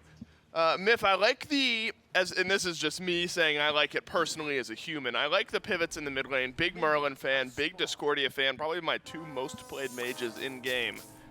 But really, in an analytical statement, we have started to see a lot more Discordia here as of late. Big damage numbers and great use of that passive by a lot of SPL teams. And that passive is going to belong solely to Variety probably for the next 20 or so minutes. King Arthur just going to be top damage by rote, so going to deal even more damage up against fineokay. Decent rotation potential from both junglers this time around. Cyno on the Erlong, CaptainTwig on the oh my god, Achilles. Should be able to make rotations to either one of these side lanes, whereas in the previous match felt like junglers had a hard time. Level 1 gank onto BigManTingz, unbelievable, and Tingz drops. Pegon picks up first blood. Look, Cyno's a substitute for this set only. On the same page as Pegon there, first blood to the Dragons. Just getting involved early on is Cyno, and, well, you love to see it. Erlong Shen should be able to maintain that pace for a good long while. I brought up Achilles has got decent brawl potential, but probably wants 1 or 2 items before he's getting to that portion of the match, whereas Cyno, with mannequins, he's there. He can just do it now. And Cyno still doing it now. We'll get some more damage onto Twig, but oh my goodness, and Pegon is rotated out of mid now. I'm not sure how long the pin cooldown is for Cyno, but won't have the damage, but will be able to force out CaptainTwig from his own side of the map. He'll do you one better. He's going to keep CaptainTwig from going back. Pegon and Cyno have just been on the same page here, Miff, from first blood to now putting pressure onto Twig. I wonder if, I guess, yeah, there's a point where maybe Tingz has to rotate over. But Cyno and Pegon have just been living with one another right now, and it has really worked out. It has. Cyno spends a whole lot of time being annoying with CaptainTwig, which is a whole lot of time not farming. Twig able to resustain and get those back camps for himself, but you're allowed to have a slight buffer, especially with that first blood assist over to Cyno. Not too concerned about sacrificing a bit of your farm. You should have a stronger early and mid game as well on the Erlong Shen, so allowing Twig maybe a half-level lead. Not a massive deal. I'm loving what we're seeing from Pegon. This Merlin, not one that normally gets involved this early on, but has been doing exactly that so far. Aggressive conduit gem in first slot. Could really start to bring that damage early. Genetics unable to steal away the purple buff because Mike had a hog, but still going to be annoying on this Ymir nonetheless. Netrioid back on the Cupid. And in all the ebbs and flows of game 1, Miff, Netrioid popping off on the Cupid was the thread from like mid-game until the end. He was unstoppable at one point, like 7 straight kills. And we have seen so much like Chiron for Netrioid, Heimdall when the Chiron is either picked or banned away from him. And so the Cupid for me came out of nowhere just a bit. But it's looked pretty good, and that's another good opportunity to make an impact. Already forcing the relic out of Mike, and I think my expectation is still pretty high for Netrioid here in game 2. Yeah, I'm thinking Netrioid's going to have an easier time this time around. Last time he was contending with a Yemoja who could spawn walls around him, and, well, Cupid doesn't have any answers to that. This time, really has decent answers to just about everyone. Sure, Cyno could, like, taunt him out of the dash halfway through, which is worst-case scenario for Netrioid. Otherwise, disarm from fineokay could slow down some of that DPS, but for the most part, Cupid in the late game or even the mid game, getting a whole lot of that damage from abilities. I'm thinking Netrioid's in a very similar position as he was in game 1. Could certainly pop off yet again. Yeah, not dealing with the Huang on the other side. Nice, you got Merlin now. Flicker, of course, nice and defensive, but not the longest range. Doesn't work in that ultimate either. Right, doesn't work when you're trying to get out of the fields of love. Camelot Kings have been able to play around numerous team members. Tingz is always in that conversation, one of the best mid laners in the league, week by week, playing like the best sometimes. Netrioid has been in that conversation some as well. Not the mid laners, of course, but just who's at the forefront of this team. I was really impressed by Genetics in game 1 on the Terra. Of course, some great individual mechanical plays, but so high in the kill participation department and maybe saves, turns the game on a Terra defense, and I think they lose if they don't get that. right. And his Ymir is not much further off than the Terra is. Walls, freezes, all of it there for genetics. And he's got some pretty decent targets to put those walls onto. fineokay would have to dedicate the ultimate. PBM, no great answer either. Can you get Cyno into execute threshold? That's what Twig is hoping. But the taunt used, heal just around the corner, Close. and Cyno has got it. And the 9 turns blessing delays out the chase, but now Variety might have the legs to end up grabbing this kill. Cyno gonna break his ankles and blink away, and the Camelot Kings will not pick up the kill. Cyno just so slippery there, able to escape that additional movement speed from the mink form. Putting a lot of work, no. but can you get away from this? Genetics freeze, down goes the ice. Too soon! One auto. Oh my god. He's got 11 health. 11 health, and now fineokay is here as well, and Cyno is going to live. Oh, Genetics. Is Genetics going to die for this now as well? For sure. He should. Oh, man. Bad to worse for the Camelot King. Cyno gets out of it twice.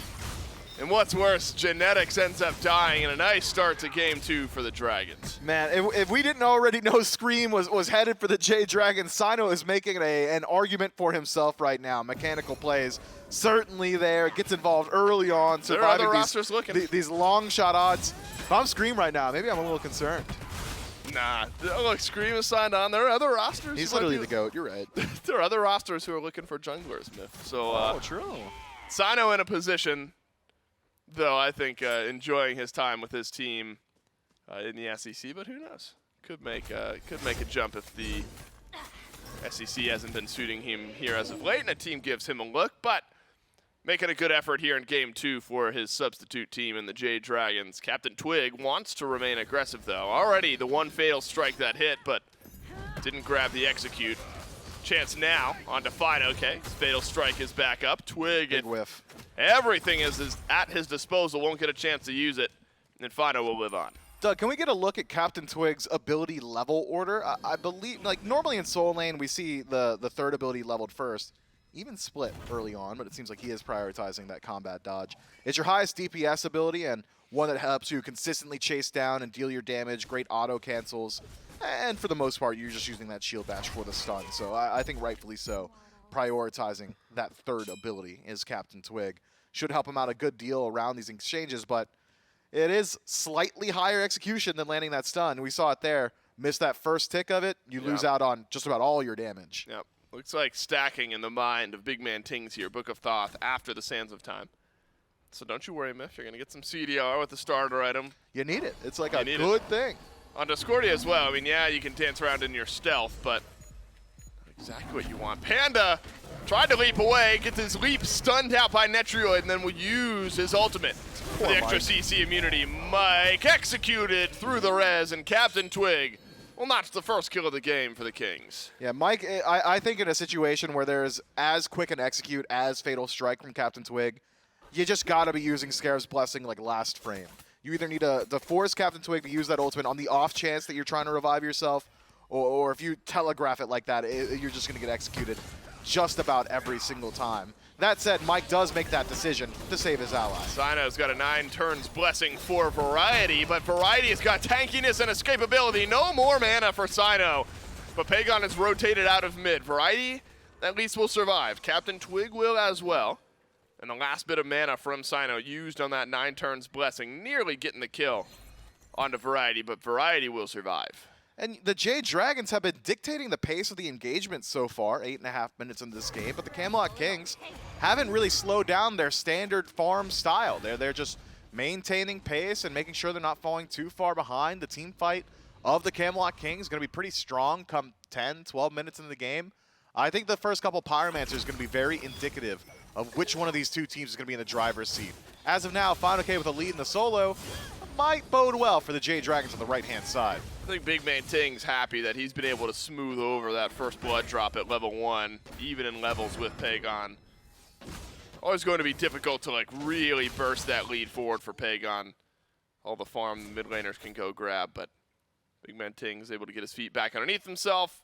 Helps with the assist earlier on.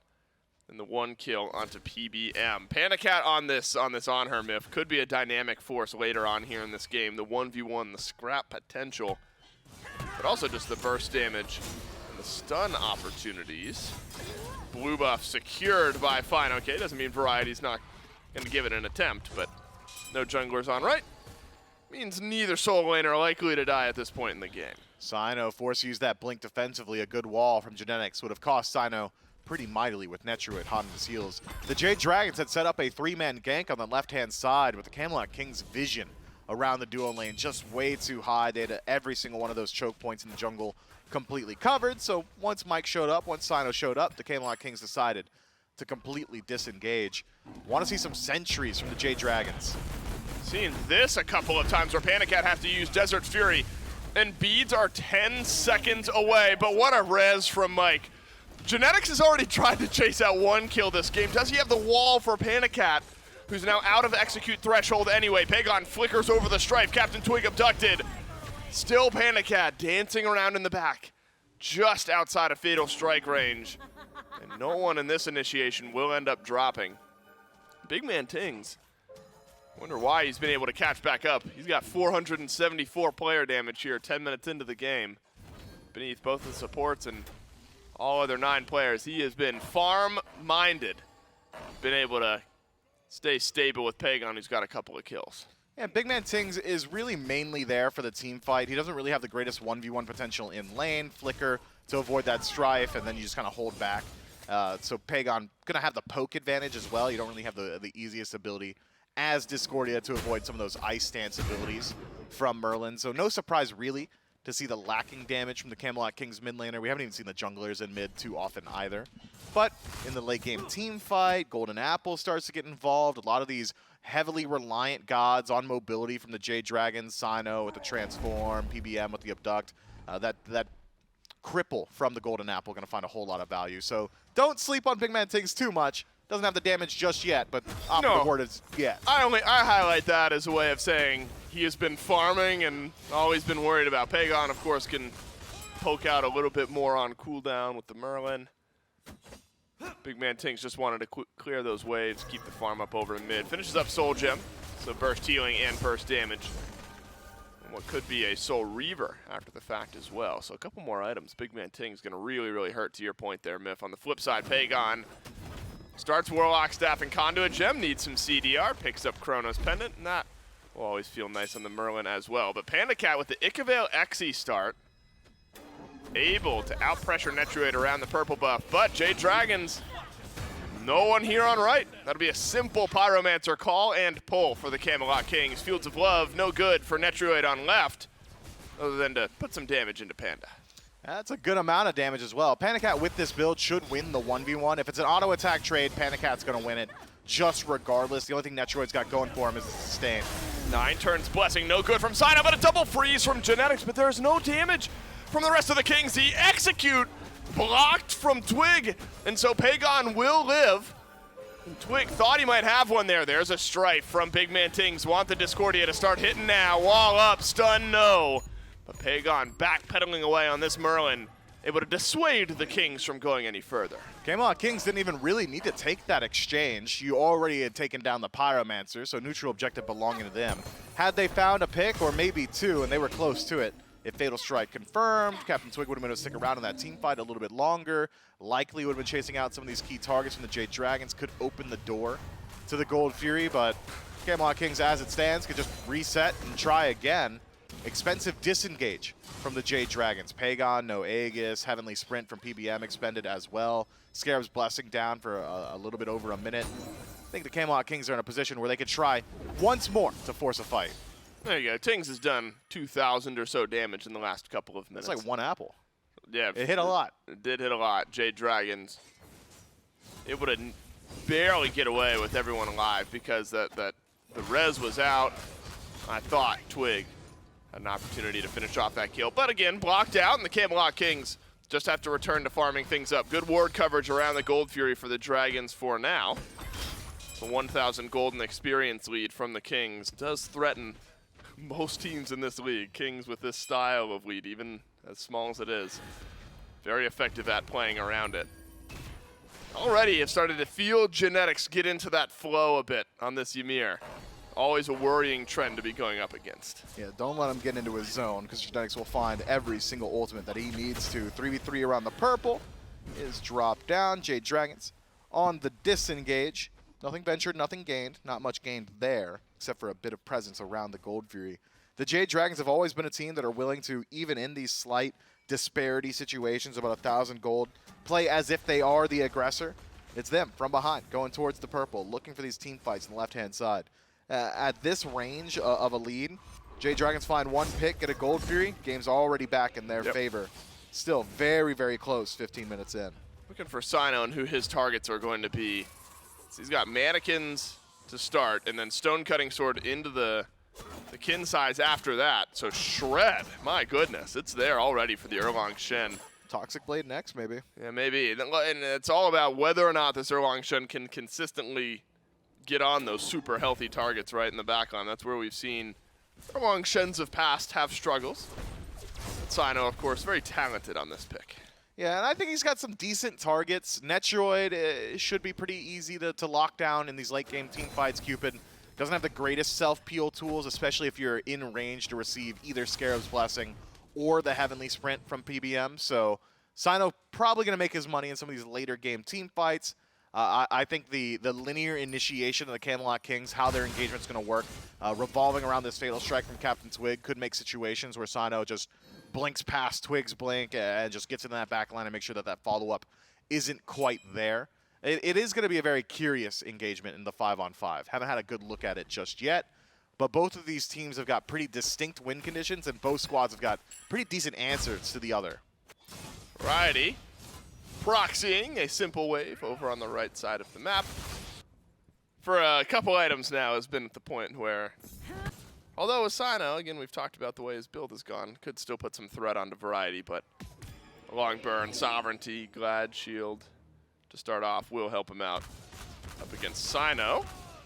In fact, wants to fight against Cyno. Ultimate connecting in a good chunk of damage because the Kings have pulled out the Gold Fury. A great wall from Genetics. Is that going to last long enough? Oh, no! PandaCat throws out Desert's Fury.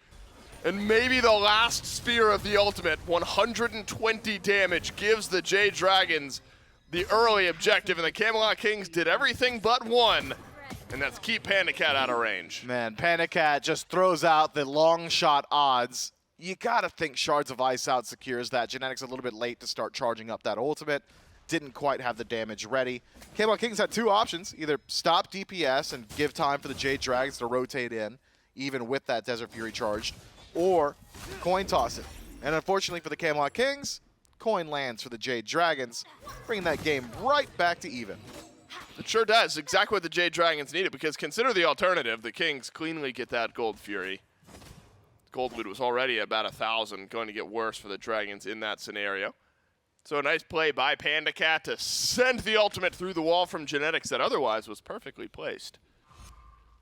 But gives the Jade Dragons a nice foothold in the next couple of minutes of this game. Pyromancer, the next obvious objective. The Dragons are going to drop some ward coverage there because the Kings have proven to us they will pull out that Pyromancer quickly the moment it spawns, and they'll sneak it away from you if you give them a chance. But Jade Dragons will not give them the chance here this time around. There's a slight difference in the build from PBM this time around. Relic decision, that is. Aegis in the second slot. If you've been the recipient of a couple of Fatal Strikes so far this game, you don't want to be Scarab's Blessing yourself anymore. Aegis should be able to deal with that. Could even bait out some of these Fatal Strikes. Scarab's Blessing yourself. He's saying, okay, I need to find that execute. Aegis should get you through some of those exchanges. So I like that adaptation for PBM, but you are sacrificing some team fight presence. No Frenzy, no Bracer means that your DPS around objectives going to take a slight hit, or would have really likely been a shell, but not really effective against Achilles. Oh man, BigManTingz has to make full use of everything to get out of there. Will use beads, Aegis, and the dash away, but the Jade Dragons sent out the ultimate from PandaCat as well, hoping for a pick onto the Discordia. Things will survive. Remember, has Soul Gem, so can sustain up a bit every once in a while.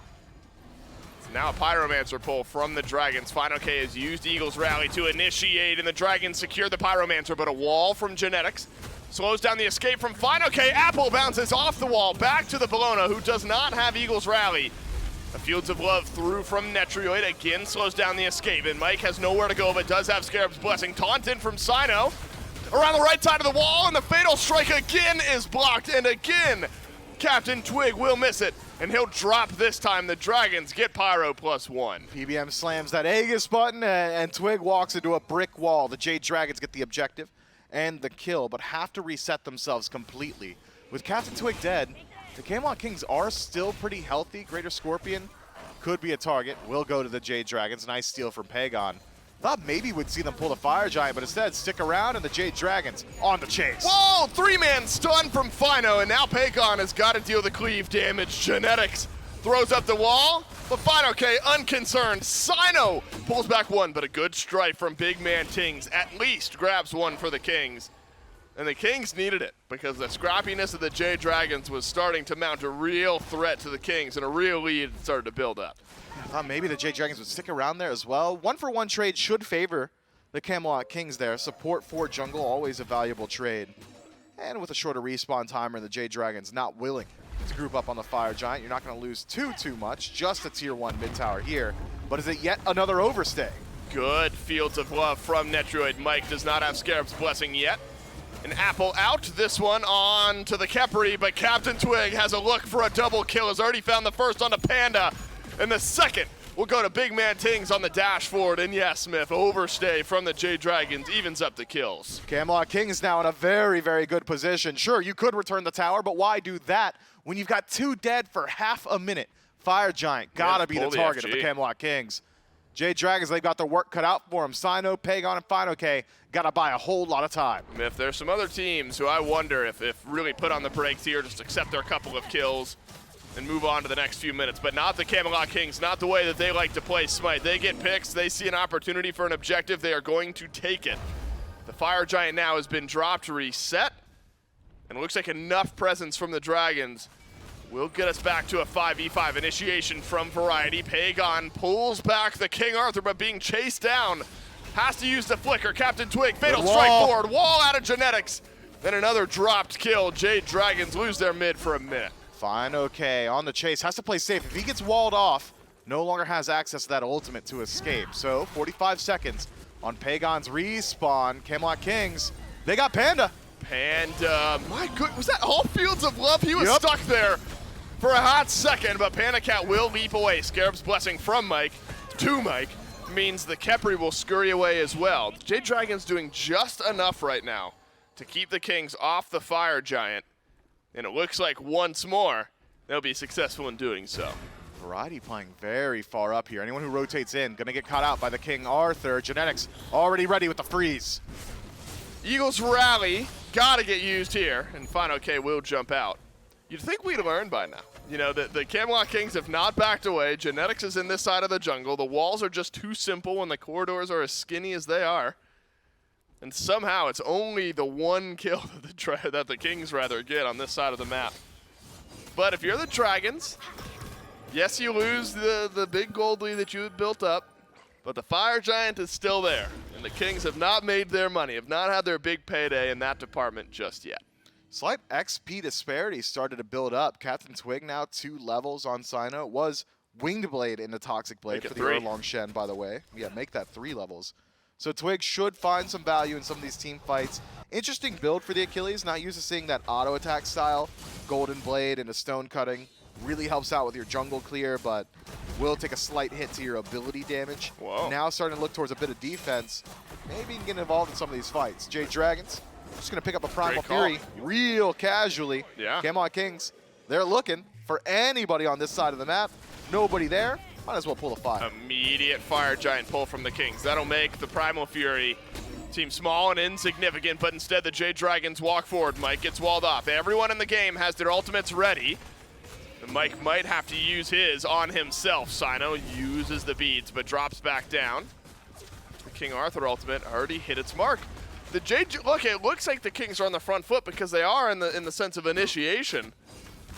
But the Dragons, yes, they get the Fury and then they keep the Fire Giant on the map. Yes, you lose 2 in mid, but you keep the Fire Giant on the map. The Dragons have done such a good job of delaying the Kings. Their job's not done yet. Might have to do it another time or two. But it's not as if they're delaying without cost. Beads now for Cyno means that the next time Variety connects that ultimate, the follow-up will be there. fineokay, when he's able to escape these walls, it costs him his ultimate. And every single time I look at these exchanges and I look at the HP, the cooldowns, the relics of the Camelot Kings, they're 100% across the board. The Jade Dragons will slowly lose this war of attrition if it maintains this same pace. With that said, can the Camelot Kings maintain that pace? Seems they don't think so. So instead, reset themselves on the Fire Giant, collect some waves, then maybe re-engage. Twig stun onto Mike, the one person you don't want to get caught out here. You need that Scarab's Blessing, but there's a Fatal Strike if need be. And again from Twig. It does not hit. Mike will die anyway. You think? They got him. Yes, Netrioid has the last bit of damage, and now a Fields of Love over in the blue buff pit. Cyno waddles away on the back of the fight as fineokay trades out one, and it's Netrioid who dies. So now you lose a lot of your objective burn, and suddenly the Jade Dragons realizing that the health bars of the Kings, they're pretty low. Cyno could connect a pin, buy some time for everybody else to step back up. PandaCat just needs to get that obelisk in range. That's a good slow. Great. That's great. Wall from Genetics, though. Can Pegon deal the last bit of damage? He can on a Twig. And one stiff breeze knocks over Genetics. The Jade Dragons have turned around what was one pick for the Kings into 2 kills for themselves. You wonder if Fire Giant is the call around the corner. PBM already on the respawn, can rejoin his team. CaptainTwig dead for 40 seconds. Sure, it's an expensive fight from the Jade Dragons, but key targets maintain their defensive relics. Beads still up for fineokay, both relics for Pegon.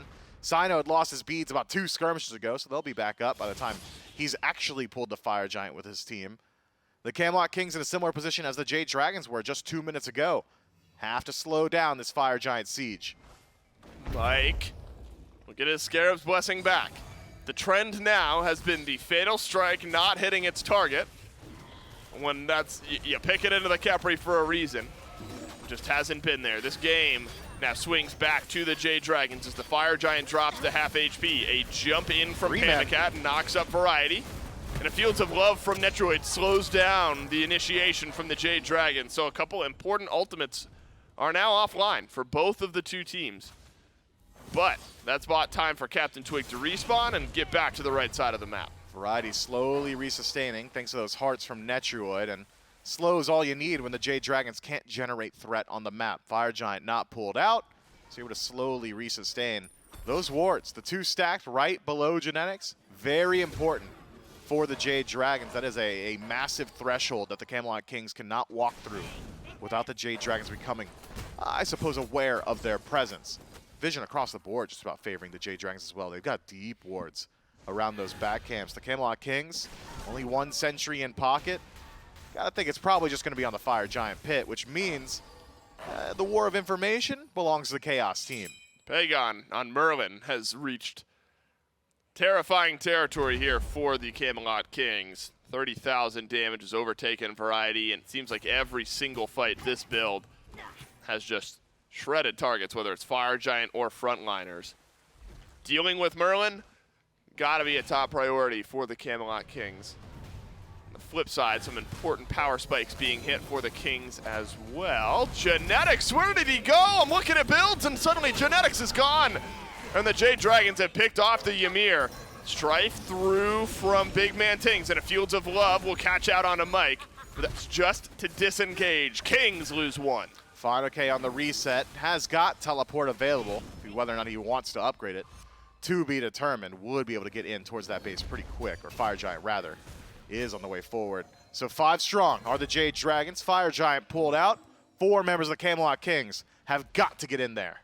This one, a minute and 10 seconds away from being enhanced, but the Jade Dragons would like it right now. fineokay, stunned, rooted, striped, all of it. On to the Bellona. This time the Fatal Strike hits. The second charge will not, and PolarBearMike lives because of the Aegis on the Capri, but Fire Giant onto the Jade Dragons at the cost of both their support and their solo laner. So the front line gone, but so is the FG.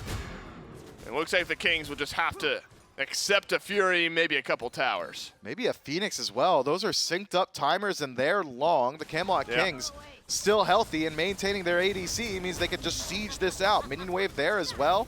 The Jade Dragons will have to put up a 3 versus 5 defense in the mid lane. CaptainTwig low, so he should be the target for the Jade Dragons, but how long is he gonna be low if Netrioid just tossing out all of these heals? And keep the waves back thanks to this Merlin, but for how long? Man, variety. Looking for Pegon, who still has both actives. Have not seen a Beads or an Aegis from the Merlin in a minute. Cyno, a good taunt onto a couple members of the Kings. And a Fields of Love again defensively from Netrioid.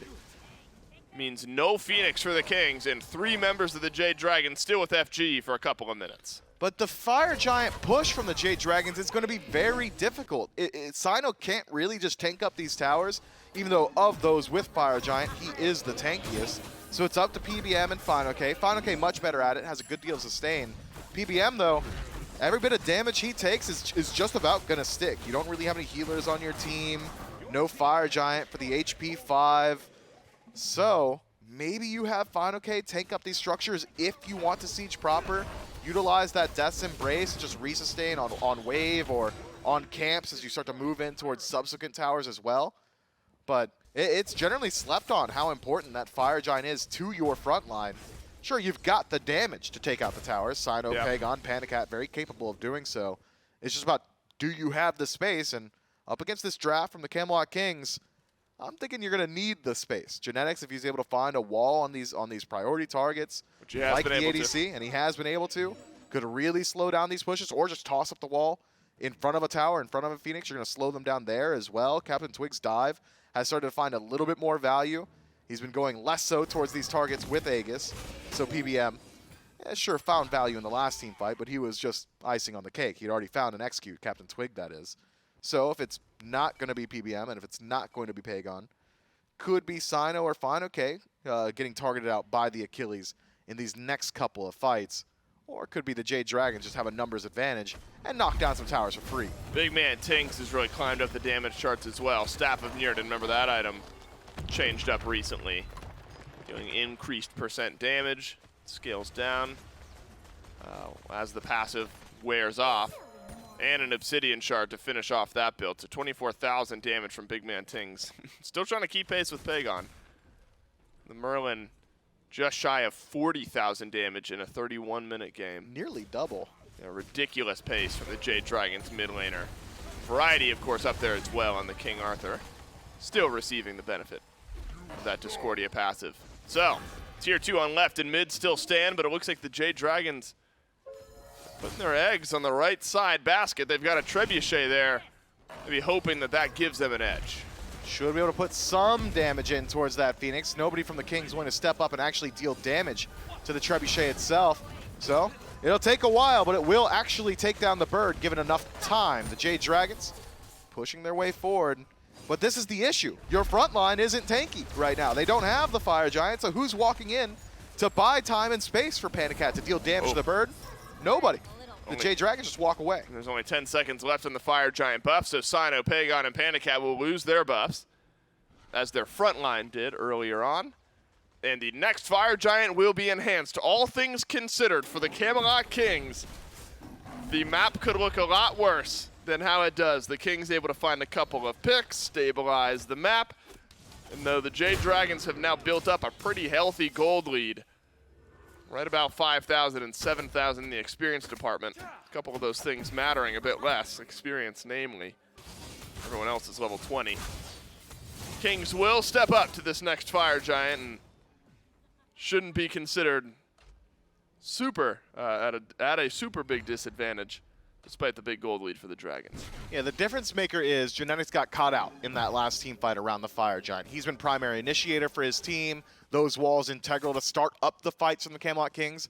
Because if it isn't Genetics, it's just Variety with a whole lot of single target CC. So he is possibly the most important member of the Camelot Kings at the time of Fire Giant actually dancing, actually fighting for this objective. Otherwise, probably give some value over to Netrioid because he's the one that's actually killing the objective itself. Otherwise, I think CaptainTwig, expendable. Variety, expendable. I think the Camelot Kings still very much in this match. The Jade Dragons, though, with this lead, can start to play a bit more aggressive with their initiation. Namely, Cyno, Blink available, a 9 turns Blessing, could be real disruptive. It's a good hover from Doug. Kin size for fineokay to finish the build. Feel like he's already tanky enough, needs a bit more damage. Health shred around these tankier targets.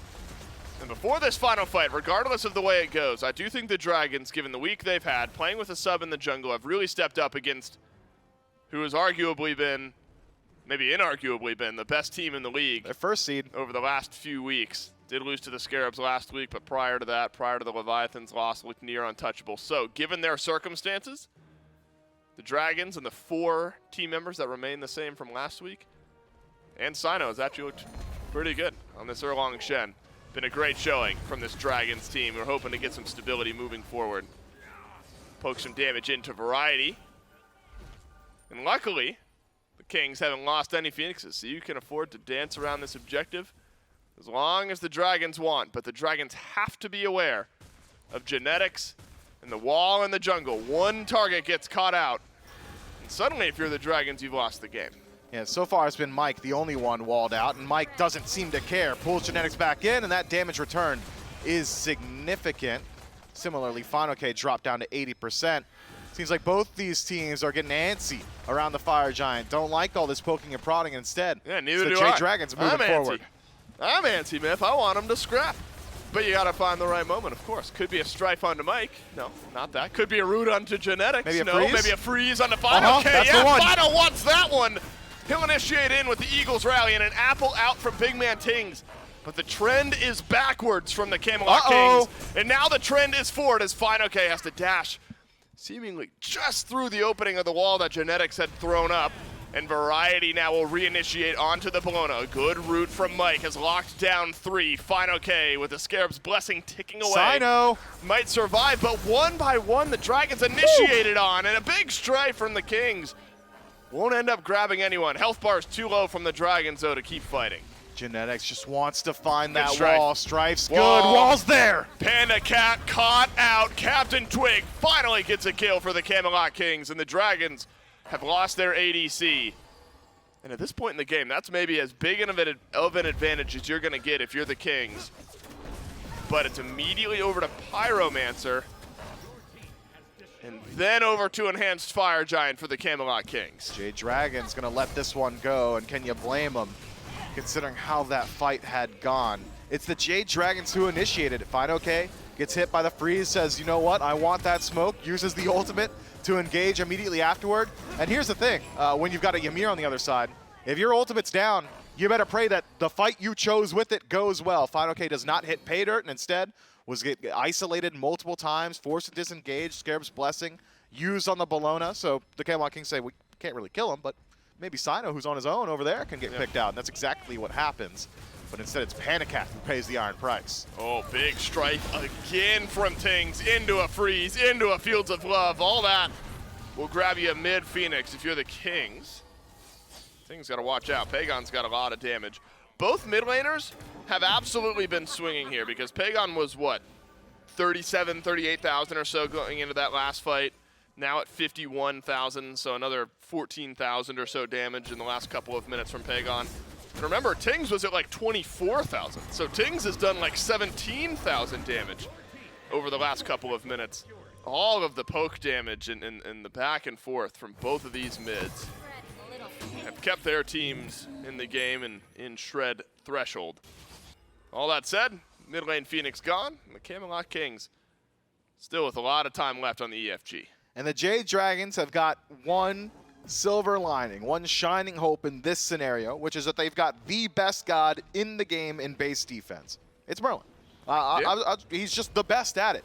Clears waves, great space control, decent CC lockdown. It's nearly impossible to get into the bird range without taking at least 20% of your HP as a frontliner from Pegon. So his damage at the top of the charts, 52,000, probably going to jump up to 60, maybe even 70 by the end of this game, as long as the Jade Dragons can extend some of these fights. I imagine we'll see them group up around a tier 2 potentially, just for a soft defense, poke out the Camelot Kings. Otherwise, it's all about keeping the actual base intact, and that's your Phoenixes and your Titan. Camelot Kings can lean on the fact that they've done a great job pushing up these enhanced minion waves in mid. They've got enhanced minion waves on right, so that'll put some pressure over there as well. And, well, nobody from the Jade Dragons at the tier 2 tower, so the Kings put a little bit more gold in their coffers. Not gonna head back to base. Only a minute and a half to play with this enhanced Fire Giant. No backdoor protections. Let's see what the Jade Dragons can do. Mike will give a stun over to PandaCat. You're right, though. Look at the Merlin damage, the ice stance, locking off the left side of this lane, and that's where you want to be. You're further away from the bulk of the Jade Dragons, who are hovering on the right side of the Phoenix. Cyno with Blink, and an opportunity for a 9 turns Blessing, but everyone in the game has every relic ready to go. That's a dash out from Netrioid. Fire minions will be walking in the mid lane here soon. Can the Camelot Kings buy their time for those minions to arrive? At least pulled one over. Strife onto Mike.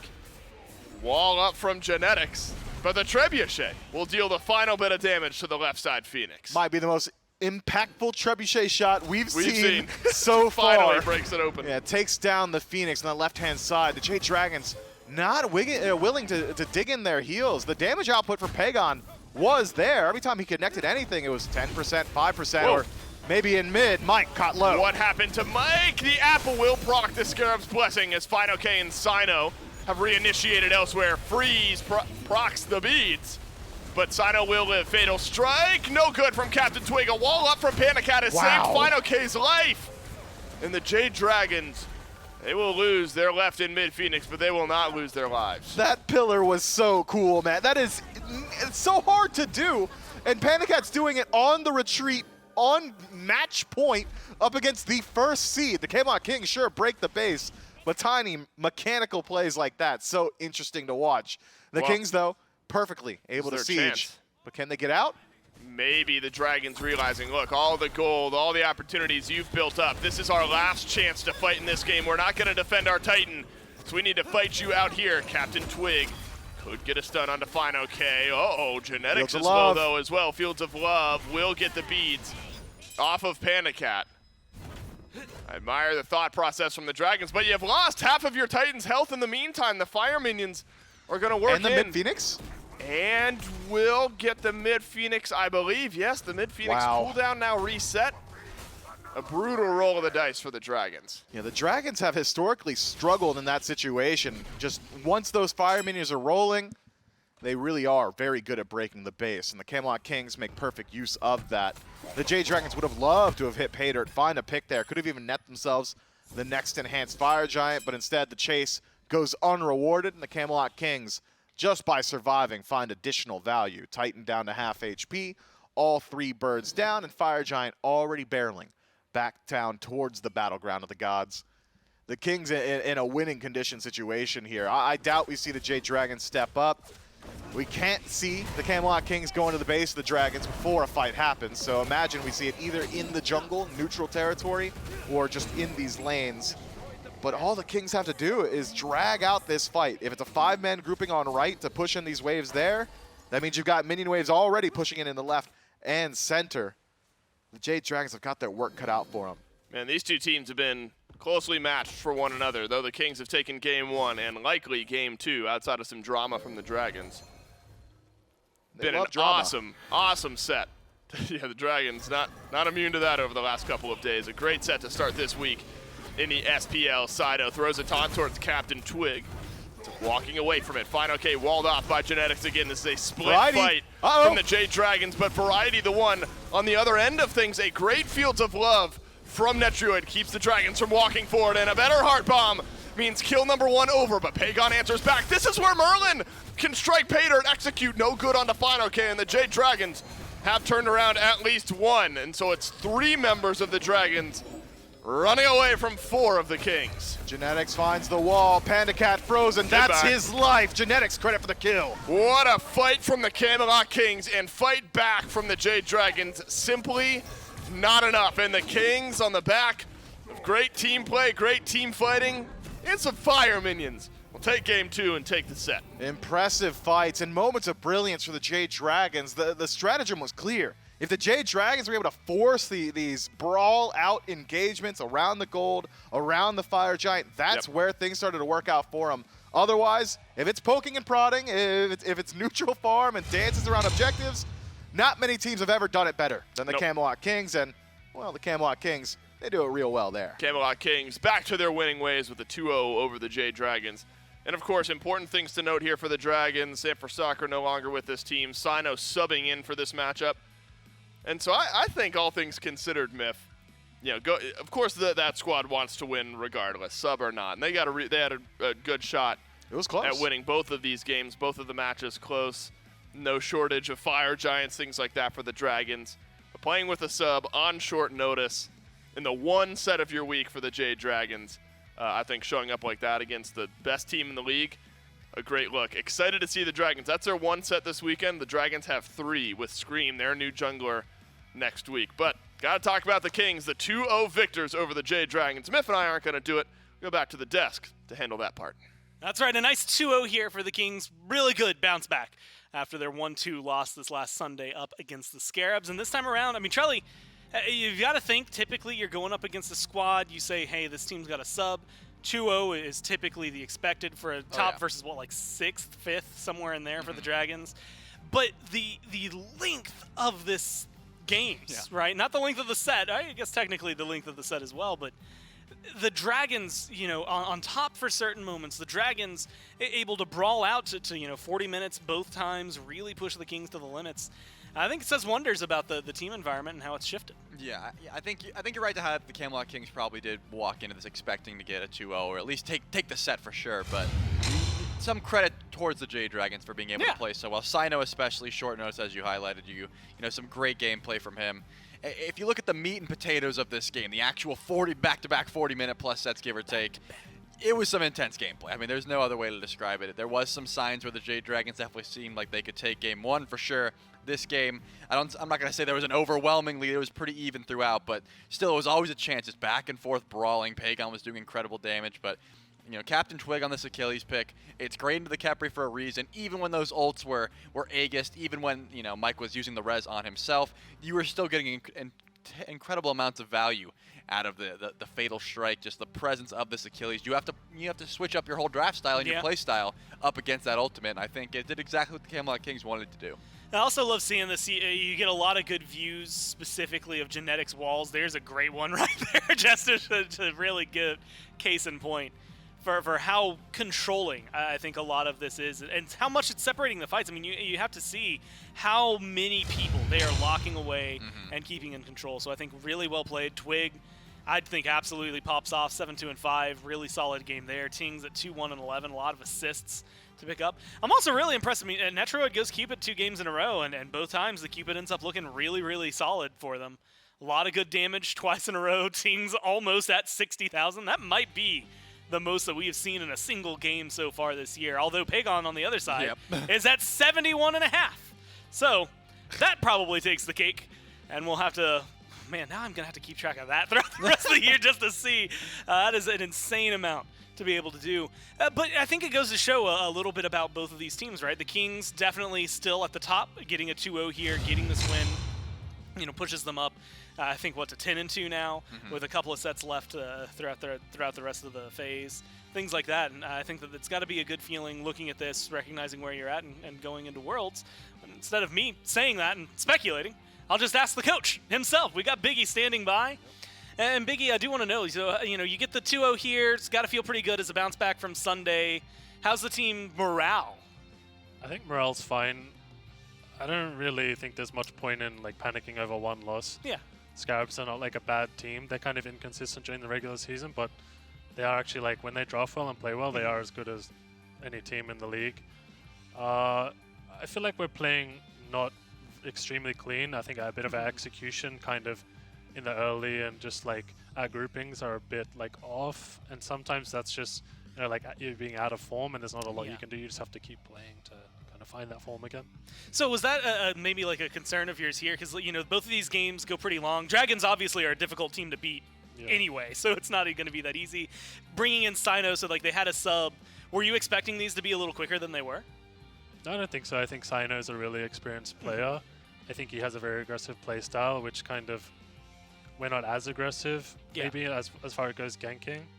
I wasn't expecting it to be an easy game at all, but I thought maybe we were a bit lucky even to kind of, especially game 1. Yeah. Come away with the win. Especially getting a 2-0 here feels pretty good. Yeah. And that's you guys are still top of the standings, looking really solid right now. And like you said, you still have your personal points of improvement for the team.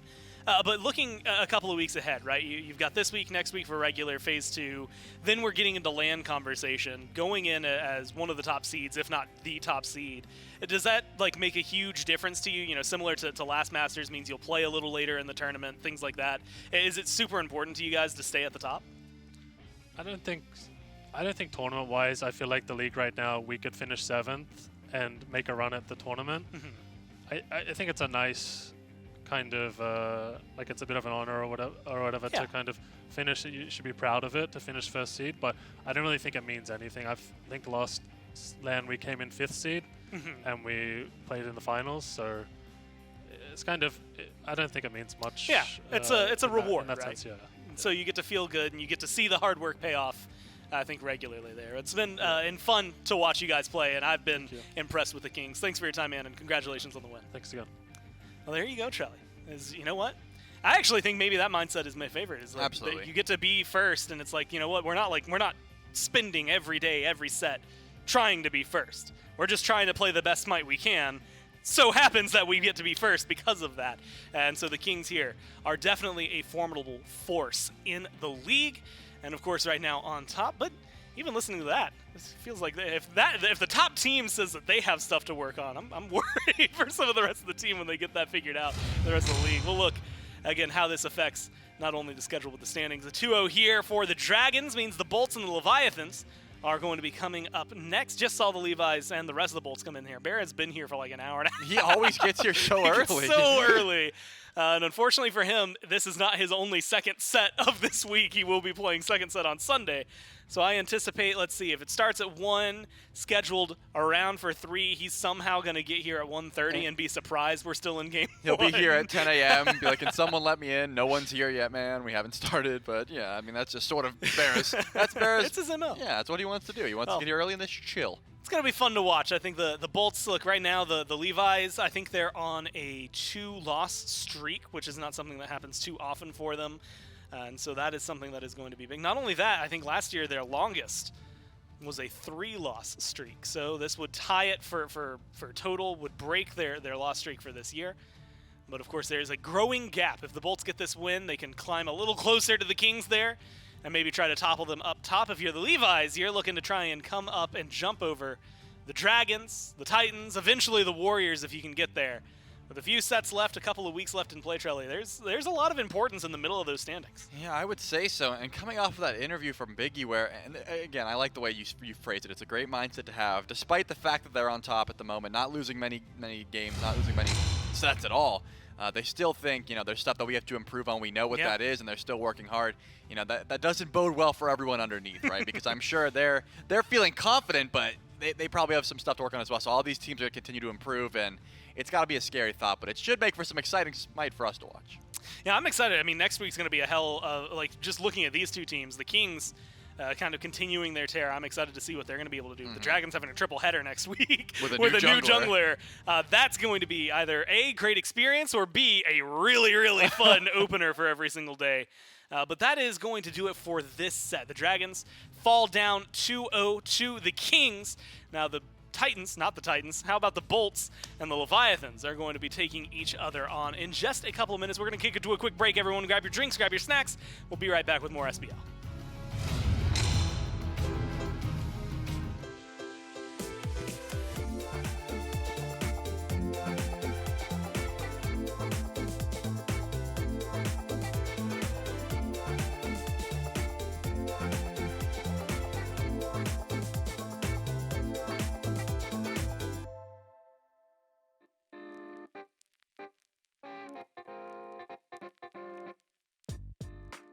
Pasta by far.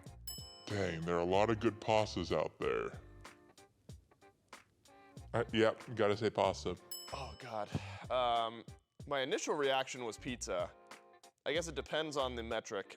Pasta's super versatile. Like a nice chicken piccata might be my favorite meal ever. But I think in general, I enjoy pizza on the whole more than I enjoy pasta dishes, so pizza's my answer. I'd say pasta. If it's a average pizza and an average pasta, the average pizza will be better, but if it's a really good pasta and a really good pizza, the pasta will be better. Ooh, pasta. I like carbonara. Pizza, because there's like a million different types of pasta and it just makes no sense. I gotta go pasta. There's so many things that you can do with pasta. There's so many different types of pasta out there. It's just such a versatile dish. I gotta go pasta. Pizza, for sure. Like, there's a ton of different ways that you could do pasta, but pizza is just always good. Like, you really can't mess up pizza. Pasta or pizza? So I'm gonna operate with this question, assuming that like one's getting like Thanos snapped out of existence, and it's like all pasta and like all pizza. What qualifies as a pasta? Just like noodles? I like my fun and chow fun and lo mein. Is that pasta? They wouldn't call it pasta, but I think it might qualify for this. But I also really like Korean pizza. It's so cheesy.